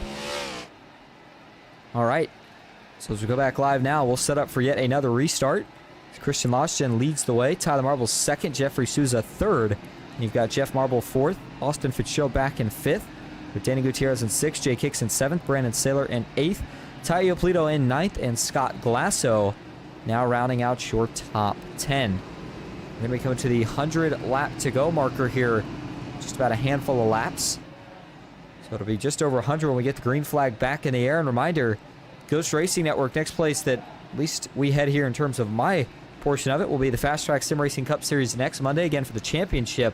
And the next place that will be is tomorrow night over on PGR Esports for some Tuesday Night Thunder action as their playoffs has kicked off. So make sure you tune in for that. And then after the championship wraps up for the FastTrack Sim Racing Cup Series, that'll be it on Mondays for a little while as these guys gear up and get ready for next season with the opener at Daytona, of course. Going to be a good one there. And, I mean, just how talented the rookie class was this season. I'm sure these guys are all really excited to see what's going to happen next season with it. And if you're Michael Mueller, Quentin Clark, even if things don't work out tonight, they've got a lot to build on. Riot Motorsports is one of the most talented teams that we see in the field. Even though they're just a rookie team and just started this season, they lost a couple teammates with Anthony Hanley not running much anymore, and not sure what happened to Andrew Mraz, but of course we don't see him anymore either. All right, so lights are off on the pace car. We'll be going back green now with 148 of 250 laps complete. And we will try yet again here to see if we can click off some green flag laps. As 7 of Christian Losgen and the 48 of Tyler Marble will line back up in the 2x2 formation. Downshift, second gear. And here we go. Just over 100 laps to go to decide a winner. The final race in the round of 8. Green flag is back in the air at Martinsville. And it's another good restart from the front two. Christian Losgen seems to have figured these restarts out as he'll get clear again.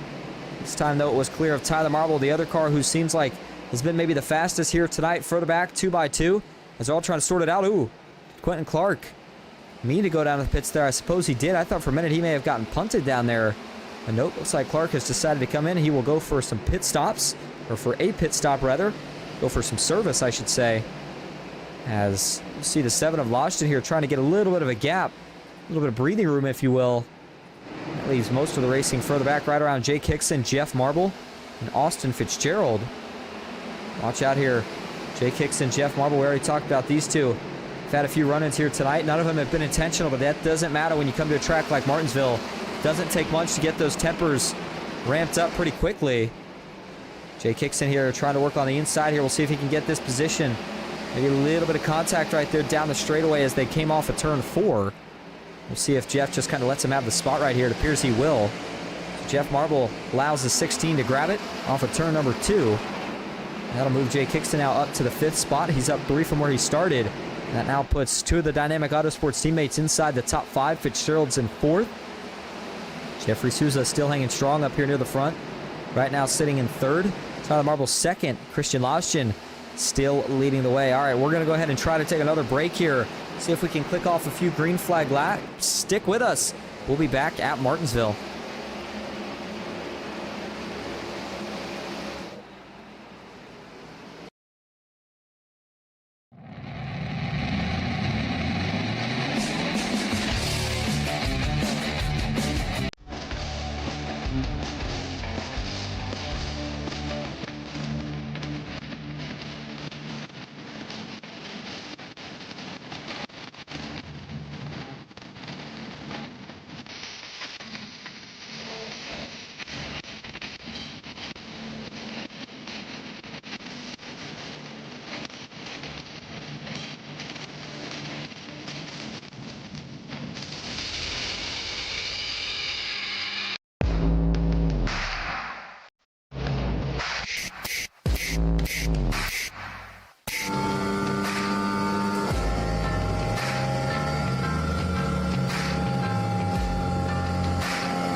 Early 2020 by owner Kyle Souza.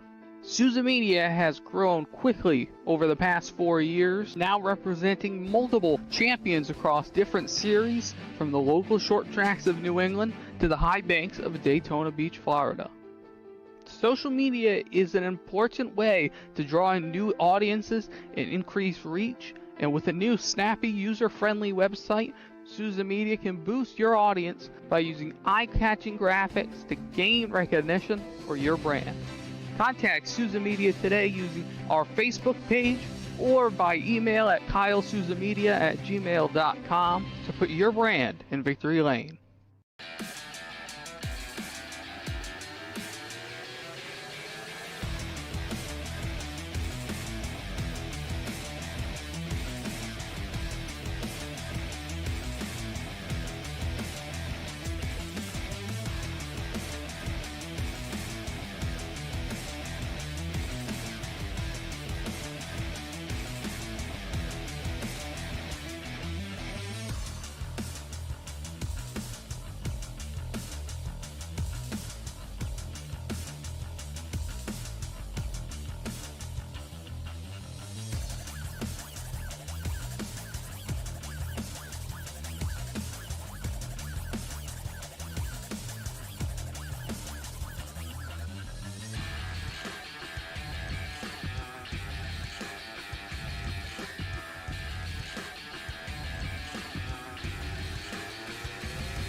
Welcome back to Martinsville Speedway. There's an onboard view of Christian Loshton, who had been your leader, but you saw that get taken away by Tyler Marble while we were on break. So up front now, Tyler Marble leading the way. Jeffrey Souza's in second, and Christian Loshton now back to third, but still 2 spots up from where he started this race at. Fitzgerald in fourth. Jay Kickson is back in fifth.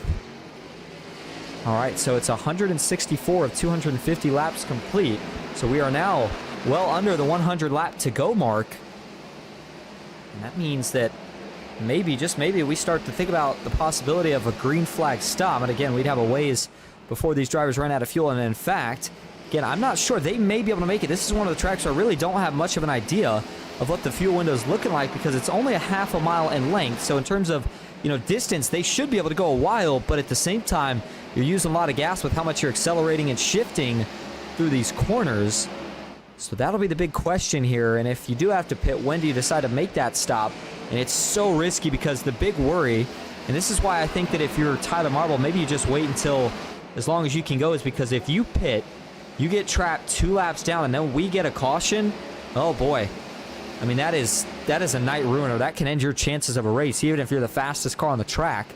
So pitting at a track like Martinsville, Bristol, a lot of these short tracks, even Phoenix next week, it is always really, really nerve-wracking as a driver, and you try so hard to, kind of mix strategy in at the same time as you're trying to make sure that you don't kind of hurt yourself trying to mix in that strategy. So as Tyler Marble does continue to lead, the real battling right now, at least up front, is kind of between these 2 teammates, and then one of your Team Marble iRacing drivers is Jay Kickson. A little bit of contact right there with the outside safer barrier. And here comes Jeff Marble. Maybe he's starting to find a little bit more speed here on the 16 of Jay Kickson. He's closed that gap up, but still not enough to necessarily jump to the inside or make a move anywhere else just yet. And like I said, when these drivers get to probably about 2, I would give them, I'd say when you get to that 200 lap mark is when you really start to feel like this race is starting to come down towards the finish. 50 laps to go here goes by really, really quickly, especially when lap times are only, 20 seconds a lap. So once you get to that point, it might be time to think about either making that final stop, or if you've been saving tires, trying to turn up the heat a little bit. But either way, right now it is all Tyler Marble. He hasn't had a chance to contend with much lap traffic here tonight, as we haven't had really any green flag runs that have gone that long. But you see there on the track map, the closest lapper that he's going to get to is the 21st place running car of Mark Sabak, who's currently 12 laps down. And he's about set. They're separated by about a straightaway. He can now see Mark Sabak out of his front windshield. And so when he does eventually get there, that's where things could start to get a little bit dicey. You got to be really smooth working through traffic here. You can't get held up too long, but at the same time, you don't want to accidentally overdo it, get too antsy, and potentially cause an accident. And I got to think that Tyler right now, with the gap he's created here over a second, wants nothing more than to see this race continue to go green, preferably all the way to the finish. See if he could capture his first win in the round of 8 and get himself locked in to the championship for next week at Phoenix. Now, look how smooth he is out of the corner, and you can see what he's able to do. He's able to get that car nice and straight and get it kind of pointed off the corner, if you will, so that he doesn't have to worry about the back end trying to slide out on him as much. Now, I have noticed, it seems like 1 and 2 has been a little bit more trouble here, at least for the 48 car. And when I say a little bit, I mean just very, very little. It can't even tell much. But if he slipped up, it's been through 1 and 2 a little bit more than it's been through 3 and 4, it seemed like. And looking back on that battle between Fitzgerald, Jay Kickson, and Jeff Marble, still no change. They're still all within, kind of under the same blanket, if you will. But Marble has not been able to make a move on Hickson yet. And Hickson has not been able to make a move on his teammate Fitzgerald yet. Taio Polito back in 7th. Danny Gutierrez is in 8th. Scott Glasso 9th. And Cody Matthews rounding out your top 10. There's Brandon Saylor back in the 11th spot with Alan Pajari in 12th. You've got Thomas O'Hara in 13th with Brian Conklin in 14th. Jenna Mahalchuk 15th. Michael Mueller in 16th. Kenneth Bartholomew back in 17th with Greg Bartlett in 18th. And Quentin Clark in 19th. Kyle Oakley rounding out your top 20. All right, so if you're Tyler Marble here and you're continuing to lead here, you wonder if Jeffrey Souza starts to close that gap. Will that dictate what he decides to do here in terms of strategy if there is a pit stop? And again, I say if because it was kind of close in terms of we went back green with a little bit over 100 laps to go in this race. And I'm not sure the exact number these guys can make in terms of fuel mileage. I would think it's close to that 100 marker. So we'll have to see how it all pans out. The other battling we got right now is a little bit here between the 72 of Mahalchuk and the 07 of Thomas O'Hara. Mahalchuk still with a bit of damage on the front end of that race car. He's had that for quite a while, but he's getting it repaired here with each caution that we had. There's a look at Mahalchuk. Looks like he is not shifting at all, which is really interesting. Different setups, different drivers use. The advantage of that is you don't wear your rear tires out as much. The disadvantage is, of course, you're not going to accelerate as much as some of the drivers who are shifting. Let's go up here now to Tyler Marble and see what he's doing.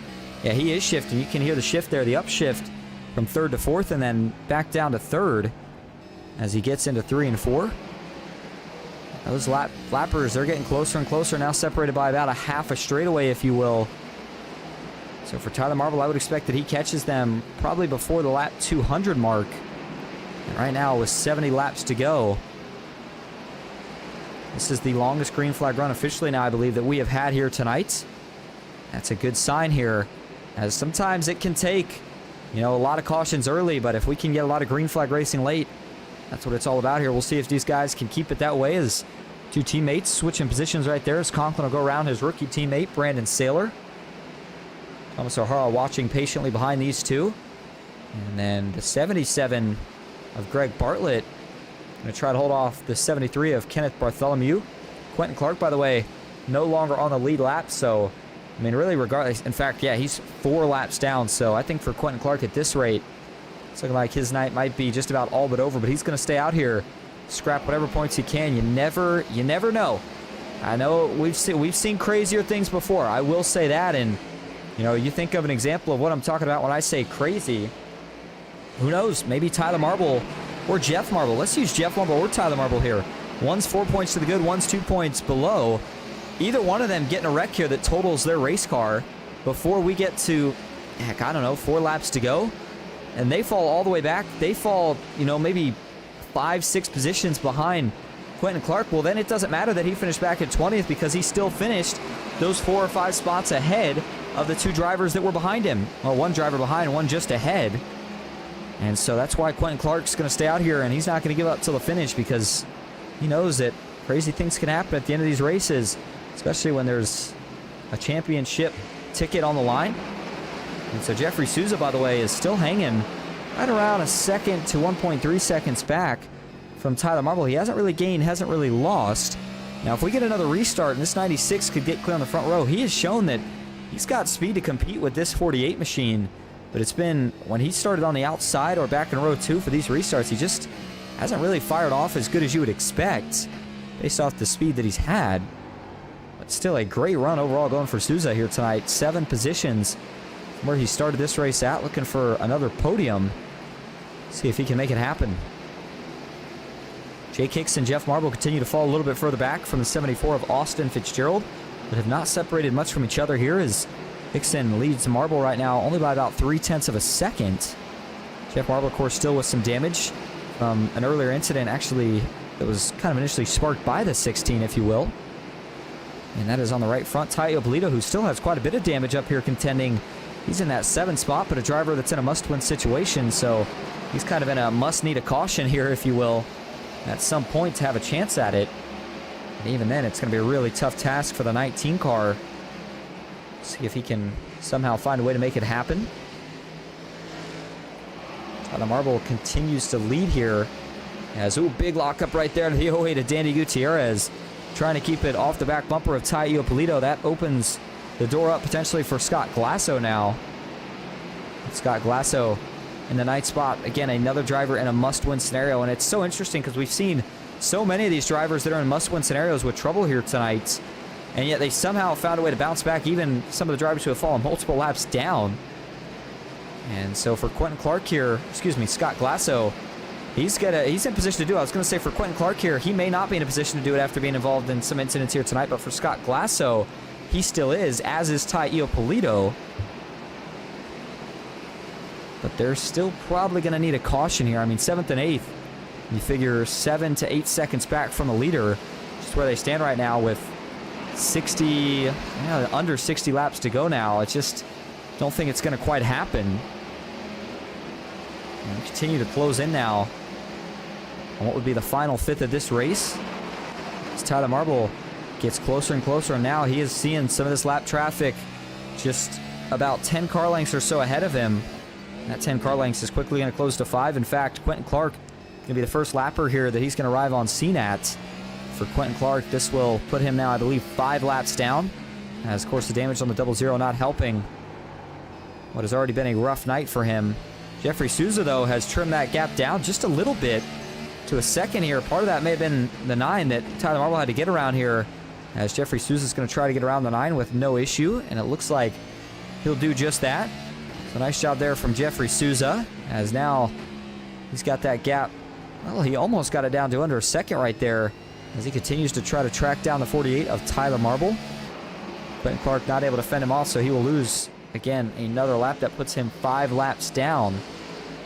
Desperate need of a miracle at this point if you're the 00.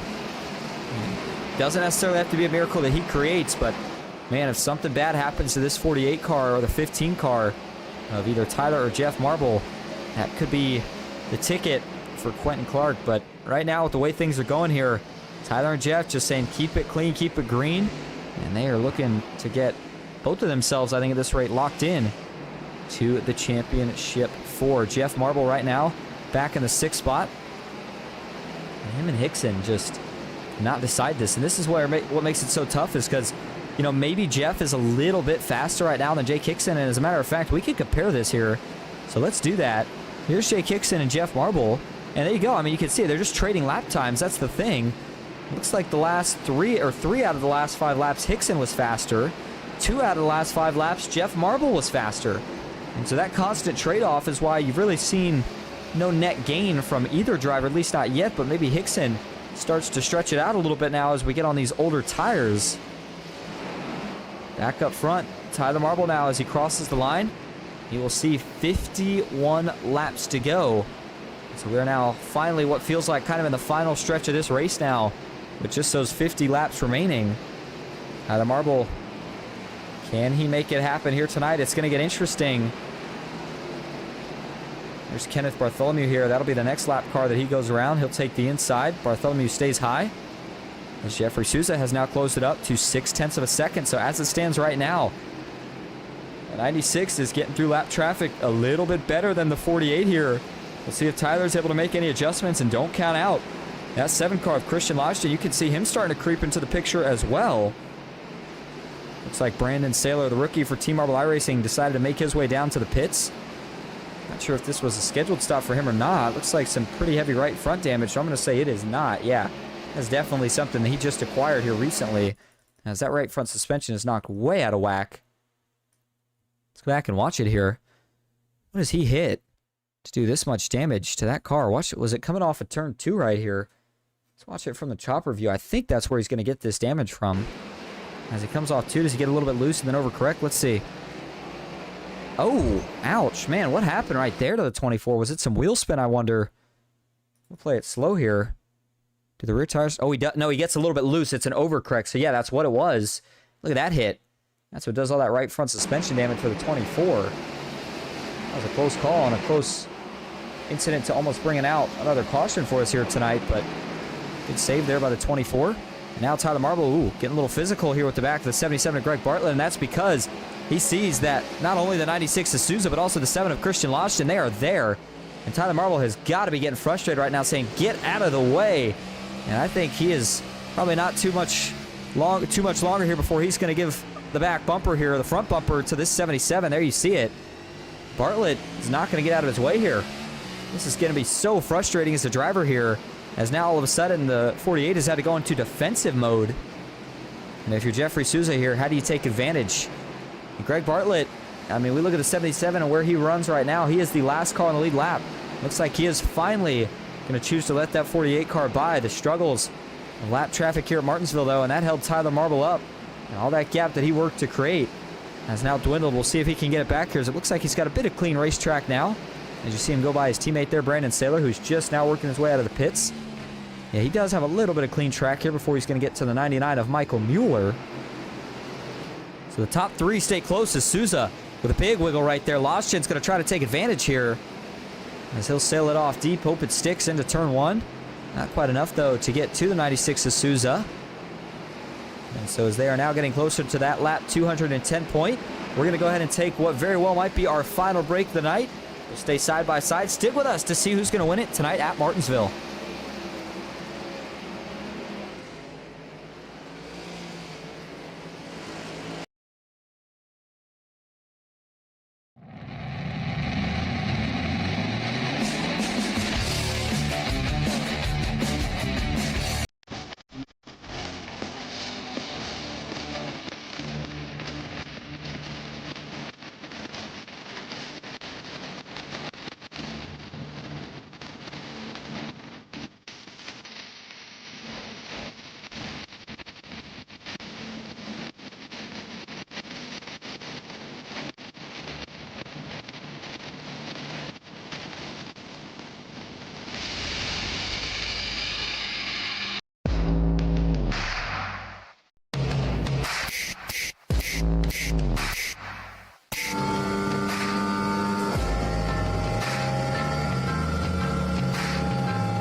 Early 2020 by owner Kyle Souza. Souza Media has grown quickly over the past 4 years, now representing multiple champions across different series, from the local short tracks of New England to the high banks of Daytona Beach, Florida. Social media is an important way to draw in new audiences and increase reach, and with a new snappy, user-friendly website, Souza Media can boost your audience by using eye-catching graphics to gain recognition for your brand. Contact Souza Media today using our Facebook page or by email at kylesouzamedia@gmail.com to put your brand in victory lane.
Welcome back to Martinsville Speedway at the BMP Martinsville 250, 219 of 250 laps complete, closing in on just 30 to go. And the battle for the lead has gotten intense. You saw it all while we were on nonstop, but Jeffrey Souza and Christian Lashton, they are not letting this 48 car run away anymore. Seems like the 96 has found pretty much equal speed here, I would argue, to the 48. Let's compare the lap times. Looks like 3 out of the last 5 laps, Marble was better. 2 out of the last 5 laps, including that last lap, Jeffrey Souza was better. So at this point, I would think that maybe there is not a pit stop that needs to be made with 30 to go, but I think if we see them get to more so 20 laps to go without pitting, that would be the point where I would think there's really probably not going to be any pit stops left. And so if you're Tyler Marble here, I mean, obviously you're fighting for all it's worth here to try to keep this lead, but if you're Jeffrey Souza, how do you go about this? I mean, he's looking for his first win on the season. He's gotten a podium or 2 so far, but I mean, this is a big opportunity here tonight for this 96 team. Also the 7 of Lashton, but of course he would have to get around the 96 of Souza to be in the conversation of taking the lead here. And so if you're Jeffrey Souza here, I think that if you can stay close, you stay patient, because they're not done with lap traffic just yet. In fact, they've got plenty more of it that they're probably going to have to deal with here before this race is all said and done. Now, the next lappers that they're going to get to, it looks like it's going to be the 13th and 14th place running cars of Johnny Mahalchuk and Alan Pajari. And you got to remember that the further up they go, the more lappers they pass, the tougher it gets to get past those lappers, because you start getting towards the drivers that are running further up front. And so once you especially start to get towards the top 10, if they even make it that far, it's going to be a lot of really tough passes, I have a feeling, for Tyler Marble here. Try to get around some of them, especially with Jeffrey Souza pretty much breathing down his pack. Jeffrey Souza looked a little bit better through the center of the corner. Wiggled a little bit on exit, though, right there. And, ooh, Tyler took a really conservative entry. If Souza can cross this over here, he might have a big run down the straight, but he's not going to be able to do it. Got into the corner a little bit too hot, got stuck on that outside line. And as they cross the line this time, it'll officially be just 25 laps to go here at the paperclip. Final race in round of 8 to determine who's going to go to the championship for Tyler Marble, racing to see if he can lock himself in. Souza, Lashton, not playoff drivers, but trying to see if they can maybe steal one here tonight. Fitzgerald already has himself locked in. Jay Kickson's looking good on points if he can finish where he runs now. Jeff Marble also looking good on points if he can finish where he runs now. And Ty Iopolito in 7th, going to need a caution, something to give him a chance to win this race. Scott Glasso's in the exact same boat. And for Quentin Clark, he is going to need either that 48 machine or the 15 machine to wreck out of this race, and he's going to need it to happen pretty soon if he wants any chance at pointing his way in at this rate. And we're keeping it up front mostly for now, because this is really where all the battling is, and of course it's the battle to determine potentially who wins this race. Jeffrey Souza continues to just apply pressure here to the back bumper of Tyler Marble. You'd think that, you know, Tyler, it's like he starts to pull away, but then the 96 reels him back in, and they just keep kind of doing this. And I wonder, you know, if we get to the end of this race, last couple laps, does Souza consider a little bit of a bump and run? Drivers have different opinions on it. I think that if you give a guy just a little bit of a shot just to get him out of the groove, not full send him into the corner, not wreck him or spin him, but if you give him just enough of a shot to send him up and get in that inside line, I think that's a fair move, and I think it's something that if you're Souza, you could potentially consider here at the end of this race. But he knows that Tyler Marble's fighting for a championship, and he technically isn't, so we'll see if he gives him that little bit of extra respect here, as the 96 is really working around some different lanes right here to try to find a way around this 48 car. A little contact there with the outside wall that time for Souza, but you can see what Souza's doing. He dives it in a little bit deeper on the outside and then tries to cross it back over. When it works, it works. He gets a big run down the straight, but it seems like he's not been able to quite make it happen every single lap, at least not yet, to get a run to get to the inside of the 48. And of course, Tyler Marble playing some defense. He's not going to just give up that inside line. And you see that next group here, 3 lap cars getting ready to be in the picture here soon. The 14th, 13th, you know, it looks like, can't tell who the other car is that they're getting ready to lap here. But when they get there, that's going to make things really, really interesting right here. And I think they are going to get there probably within about the next 5 laps, if even that long. And so watch for Jeffrey Souza to try to take advantage. That's going to be really his prime opportunity, because, in fact, if we pull that track map back up for you, I think they'll catch those lappers. I don't know if they'll catch anybody else after that. Might be kind of close, but with just 17 laps to go, I don't know if they're going to have time to get all the way there. So this might be your last chance to utilize any of the lappers as a pick right here if you're Jeffrey Souza. We'll look at one more run through the field here, but we're not going to go back. We're going to keep the camera angles here. Souza second, Christian Loshton in third, and it's Austin Fitzgerald back and forth with Jake Hickson in fifth. Jeff Marbles in sixth with Ty Iopolito in seventh. Then you've got Danny Gutierrez in eighth, Brian Conklin ninth, and Cody Matthews rounding out your top 10. Scott Glasso in 11th with Thomas O'Hara in 12th. Johnny Mahalchuk 13th, Alan Bajari in 14th. Michael Mueller, Kenneth Bartholomew, Greg Bartlett, Brandon Saylor, Quentin Clark, Kyle Oakley, Mark Zabak, Brett Spod, Jacob Musso, Jeff Shutt. I mean, listen to those names. All these big-time drivers that are not being scored on the lead lap, some of them out of the race. That's just been the chaos that we've had to deal with here tonight at Martinsville. Had a lot of cautions early, but it all led up to this long green flag run that we're experiencing now, and one that could potentially take us all the way to the finish. And as it stands, it is Jeffrey Souza versus Tyler Marble. One's a playoff driver, one isn't. Both looking for a big-time win here tonight. And it is one of the tracks, maybe not considered a crown jewel, but one of the tracks that a lot of drivers want to win at. Check off the list of the big tracks that you want to get a victory at during a season. Martinsville is certainly one of them. And Tyler Marble is just 13 laps away from making that a reality.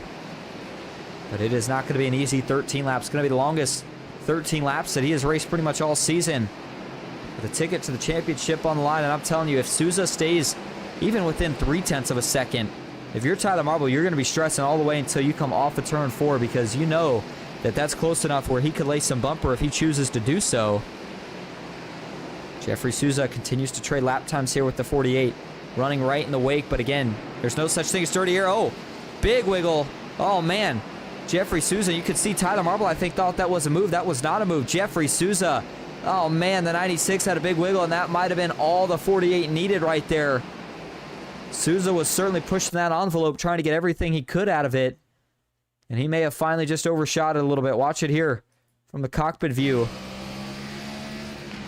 As they get down into turn 1 and 2. Does a pretty good job here on entry. Gets through the corner smooth, but then as he accelerates, oh, it just starts to get loose on him. And that's a weird spot, too. It looked like he had the car straight.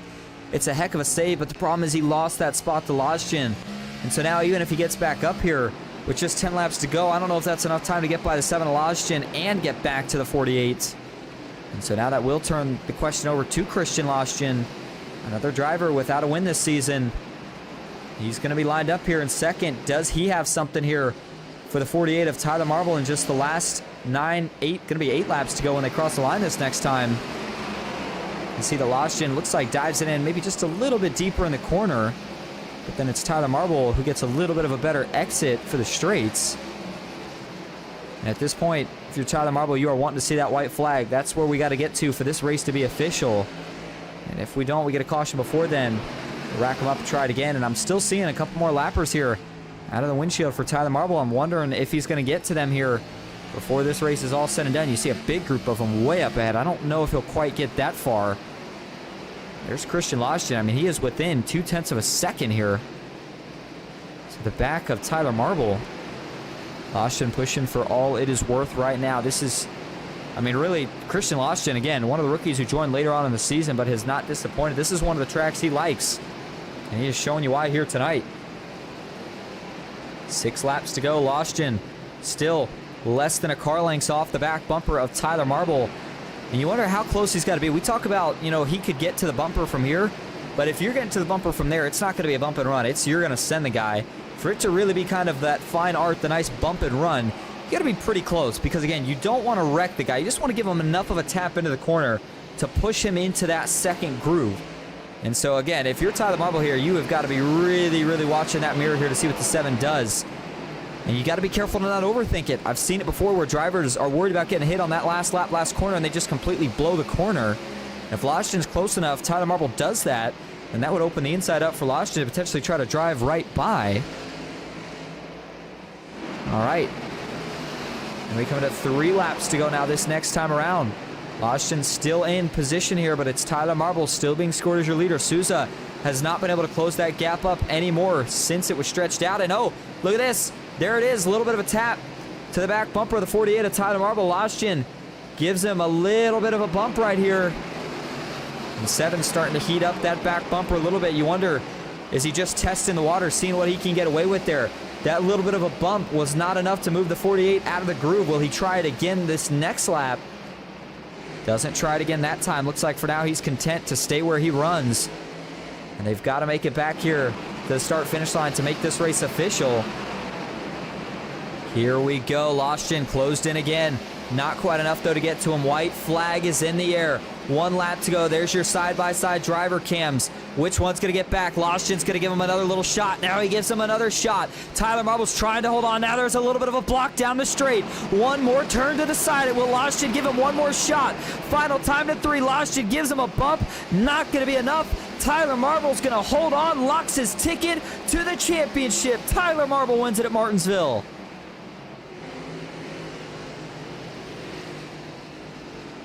And boy, he had to hold on to that race car the last lap. Lashton giving him all he could handle, but in a respectful manner.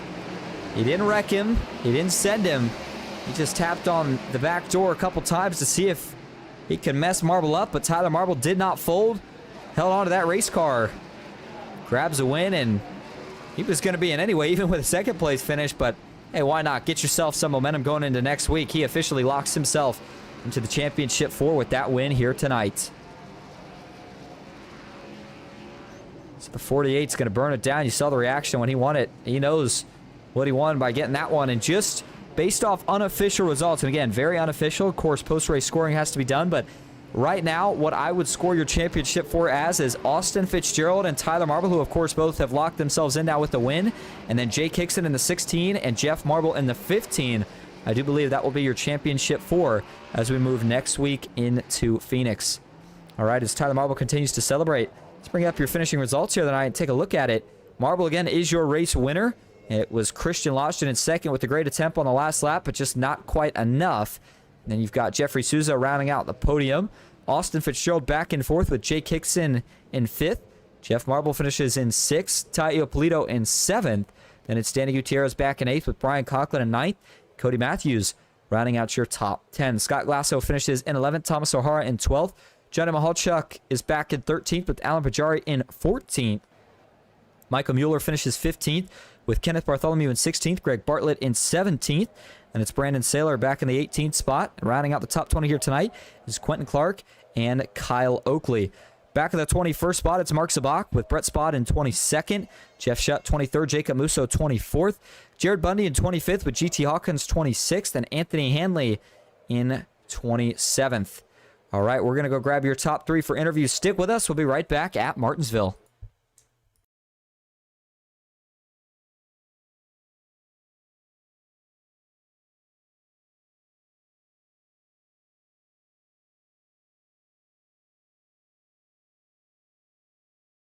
All right, going to start first here tonight with your race winner, Tyler Marble, who locks himself into the championship. Tyler, this is Austin up in the booth. You got a copy? Yes, sir. Well, you get the job done, but first, man, how did you hold on those last couple laps, especially the last one? Looked like Lashton was trying to rough you up, but you hold on for the win. Yeah, I have no clue. You got me there pretty good out of turn 2. It took me what seemed forever to get the car back underneath me so I can get the power down to get down the backstretch. I like to thank him for racing me clean, giving me a chance to collect it there. I like to thank Souza for racing me clean. Yeah, those guys kept me honest there for, shoot, I don't even know how long we went. We went probably a damn good 70-some laps, I would say, to the end, which is pretty awesome. And oh my God, I apparently lost my drive compared to Christian and Souza because they were coming. Yeah, they certainly were, but you still hold on. And man, now that you've done it, you work all season to make it to the championship 4. How does it feel, and how do you start to focus in on next week? Oh, it feels great. Finally got the cup win at Martinsville. I've been looking for it for the last couple of years. Been coming pretty close, so finally to get it, especially in the situation, it's awesome. Not having to stress about points. Yeah. Next week, just practice when you can, And whatever happens. Austin's going to be very, very strong. So, yeah. All right. Well, Tyler, before we let you head out here tonight, who is, I guess I should say, I know we'll see you next week, but is there anyone you want to thank or shout out? So I'd like to thank all my teammates. I'd like to thank you for broadcasting. Hello, Wheelpair Specialist out of Richmond. Title sponsoring BMP for sponsoring the race. Sim Racing Hub, Buckkicker, Capital Auto sponsors next week's race. DA Design Studios. They'll be getting a custom T-shirt. The champion will be getting a custom T-shirt from DA Designs next week. So that's what we're racing for. Everybody else watching, everybody supporting the league through YouTube or in the sim, it means a whole lot. We've been getting pretty much 30 cars almost every week, and it's winding down here. So we haven't gotten 30 the last couple of weeks, but still the support's awesome. And yeah, we're looking forward to Phoenix next week. All right. Well, Tyler, we appreciate you talking to us again. Congrats on the win, and we will see you next week at Phoenix. Yeah, thank you. All right. Now that's going to bring us to your second place finisher here on the night, Christian Loston. Christian, this is Austin up in the booth. You got a copy? Yes, I do. Well, you get second here tonight, and boy, it looked like you tried everything you could there. The last lap or two, was that the mindset? Were you trying to rough him up a little bit? Yeah, out of two, I didn't want to turn him because I knew he was one of the playoff drivers, and I didn't want to have him be out because I turned him, and yeah, I just didn't want that bad juju. But no, I was definitely trying to get him to kind of move up the track a little bit. I just didn't have enough in it to really do it. Well, either way, I mean, we know we heard you talk about you like these short tracks like Martinsville, and boy, we certainly saw the speed here tonight.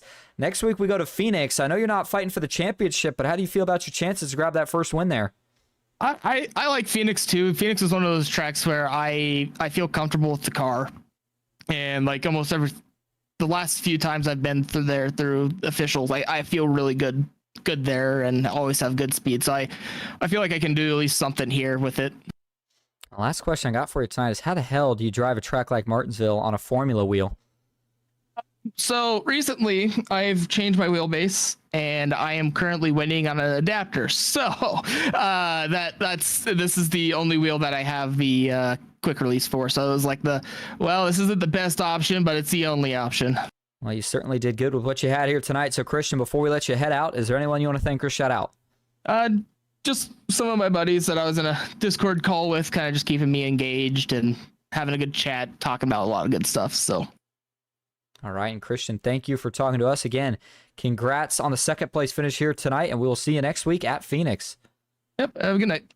All right. Now that'll bring us up to your third place finisher, Jeffrey Souza. Jeffrey, this is Austin up in the booth. You got a copy?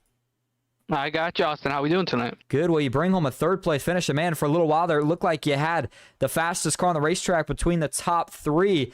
When you got loose, did that kind of do it for the car? Did you think there was any chance of getting back up there? Yeah, I think that was kind of it. I didn't want to move Tyler. Obviously, he's dealing with the championship and stuff. I didn't want to completely move him. I got to him a couple times before that, and that time I got to him, and it just took enough air off the nose that it dumped sideways, and I could have tried to rejoin the track quickly and in front of Christian, but obviously that could have caused an accident. So I took the smart route and just fell in line.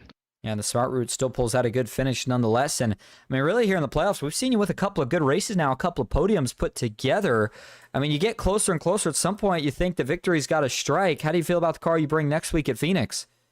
Yeah, I was doing some testing this morning, and I think it's going to be pretty good. And I know the flat tracks have been something that, you know, we as a group and me personally, we've run really well at the flat tracks this year. You know, Martinsville in the spring, we were really good and ran up there in the top 5, 6 late, had fast car. Obviously, Loudon, we were fast. We were fast at Richmond a couple weeks ago too. So with the speed that we've had on flat tracks this year, I think next week we should have a pretty competitive car. But obviously, those guys going for a championship are going to be pretty tough to beat as well. Indeed. Well, you were exciting to watch tonight, Jeffrey. So before we let you head out, is there anyone you want to thank or shout out? Yeah, I just want to thank everyone at the Triad. Tom and Greg had solid runs here tonight. They finished in one piece, unlike in the spring races for a couple of our guys. Sten Analyzer for being on the car every week, and Sousa Media too for helping fund the practices that we do to get these cars where they need to be, and helping everywhere else we need to. So obviously for you doing the whole season this year, or most of the season at least, for the broadcasting side of things, and the marbles too for putting this on every week and being able to put on a show for you in the booth and for everyone that watches at home. Absolutely. And Jeff, thank you for talking to us. Congrats again on the 3rd place finish, and we'll see you next week at Phoenix. Sounds good. Hopefully I'll be talking to you the first person instead of the third person. Hey, sounds like a plan. All right, well, that is going to wrap up our coverage here tonight from Martinsville. Again, unofficial, what I believe will be your championship 4 is Tyler Marble and Austin Fitzgerald. Those two are official. They locked themselves in with wins. And then Jake Hickson and Jeff Marble, I believe, will be the 2 who got in on points. If that's the case, it'll be a Team Marble iRacing versus Dynamic Auto Sports Championship and a literal duel in the desert. Going to be a fun one. Make sure you tune in for it. As for tonight, thank you all so much for tuning in. As always, I hope you enjoyed. That's it for me, Austin Green, here on Ghost Racing Network. And until next time, have a good night.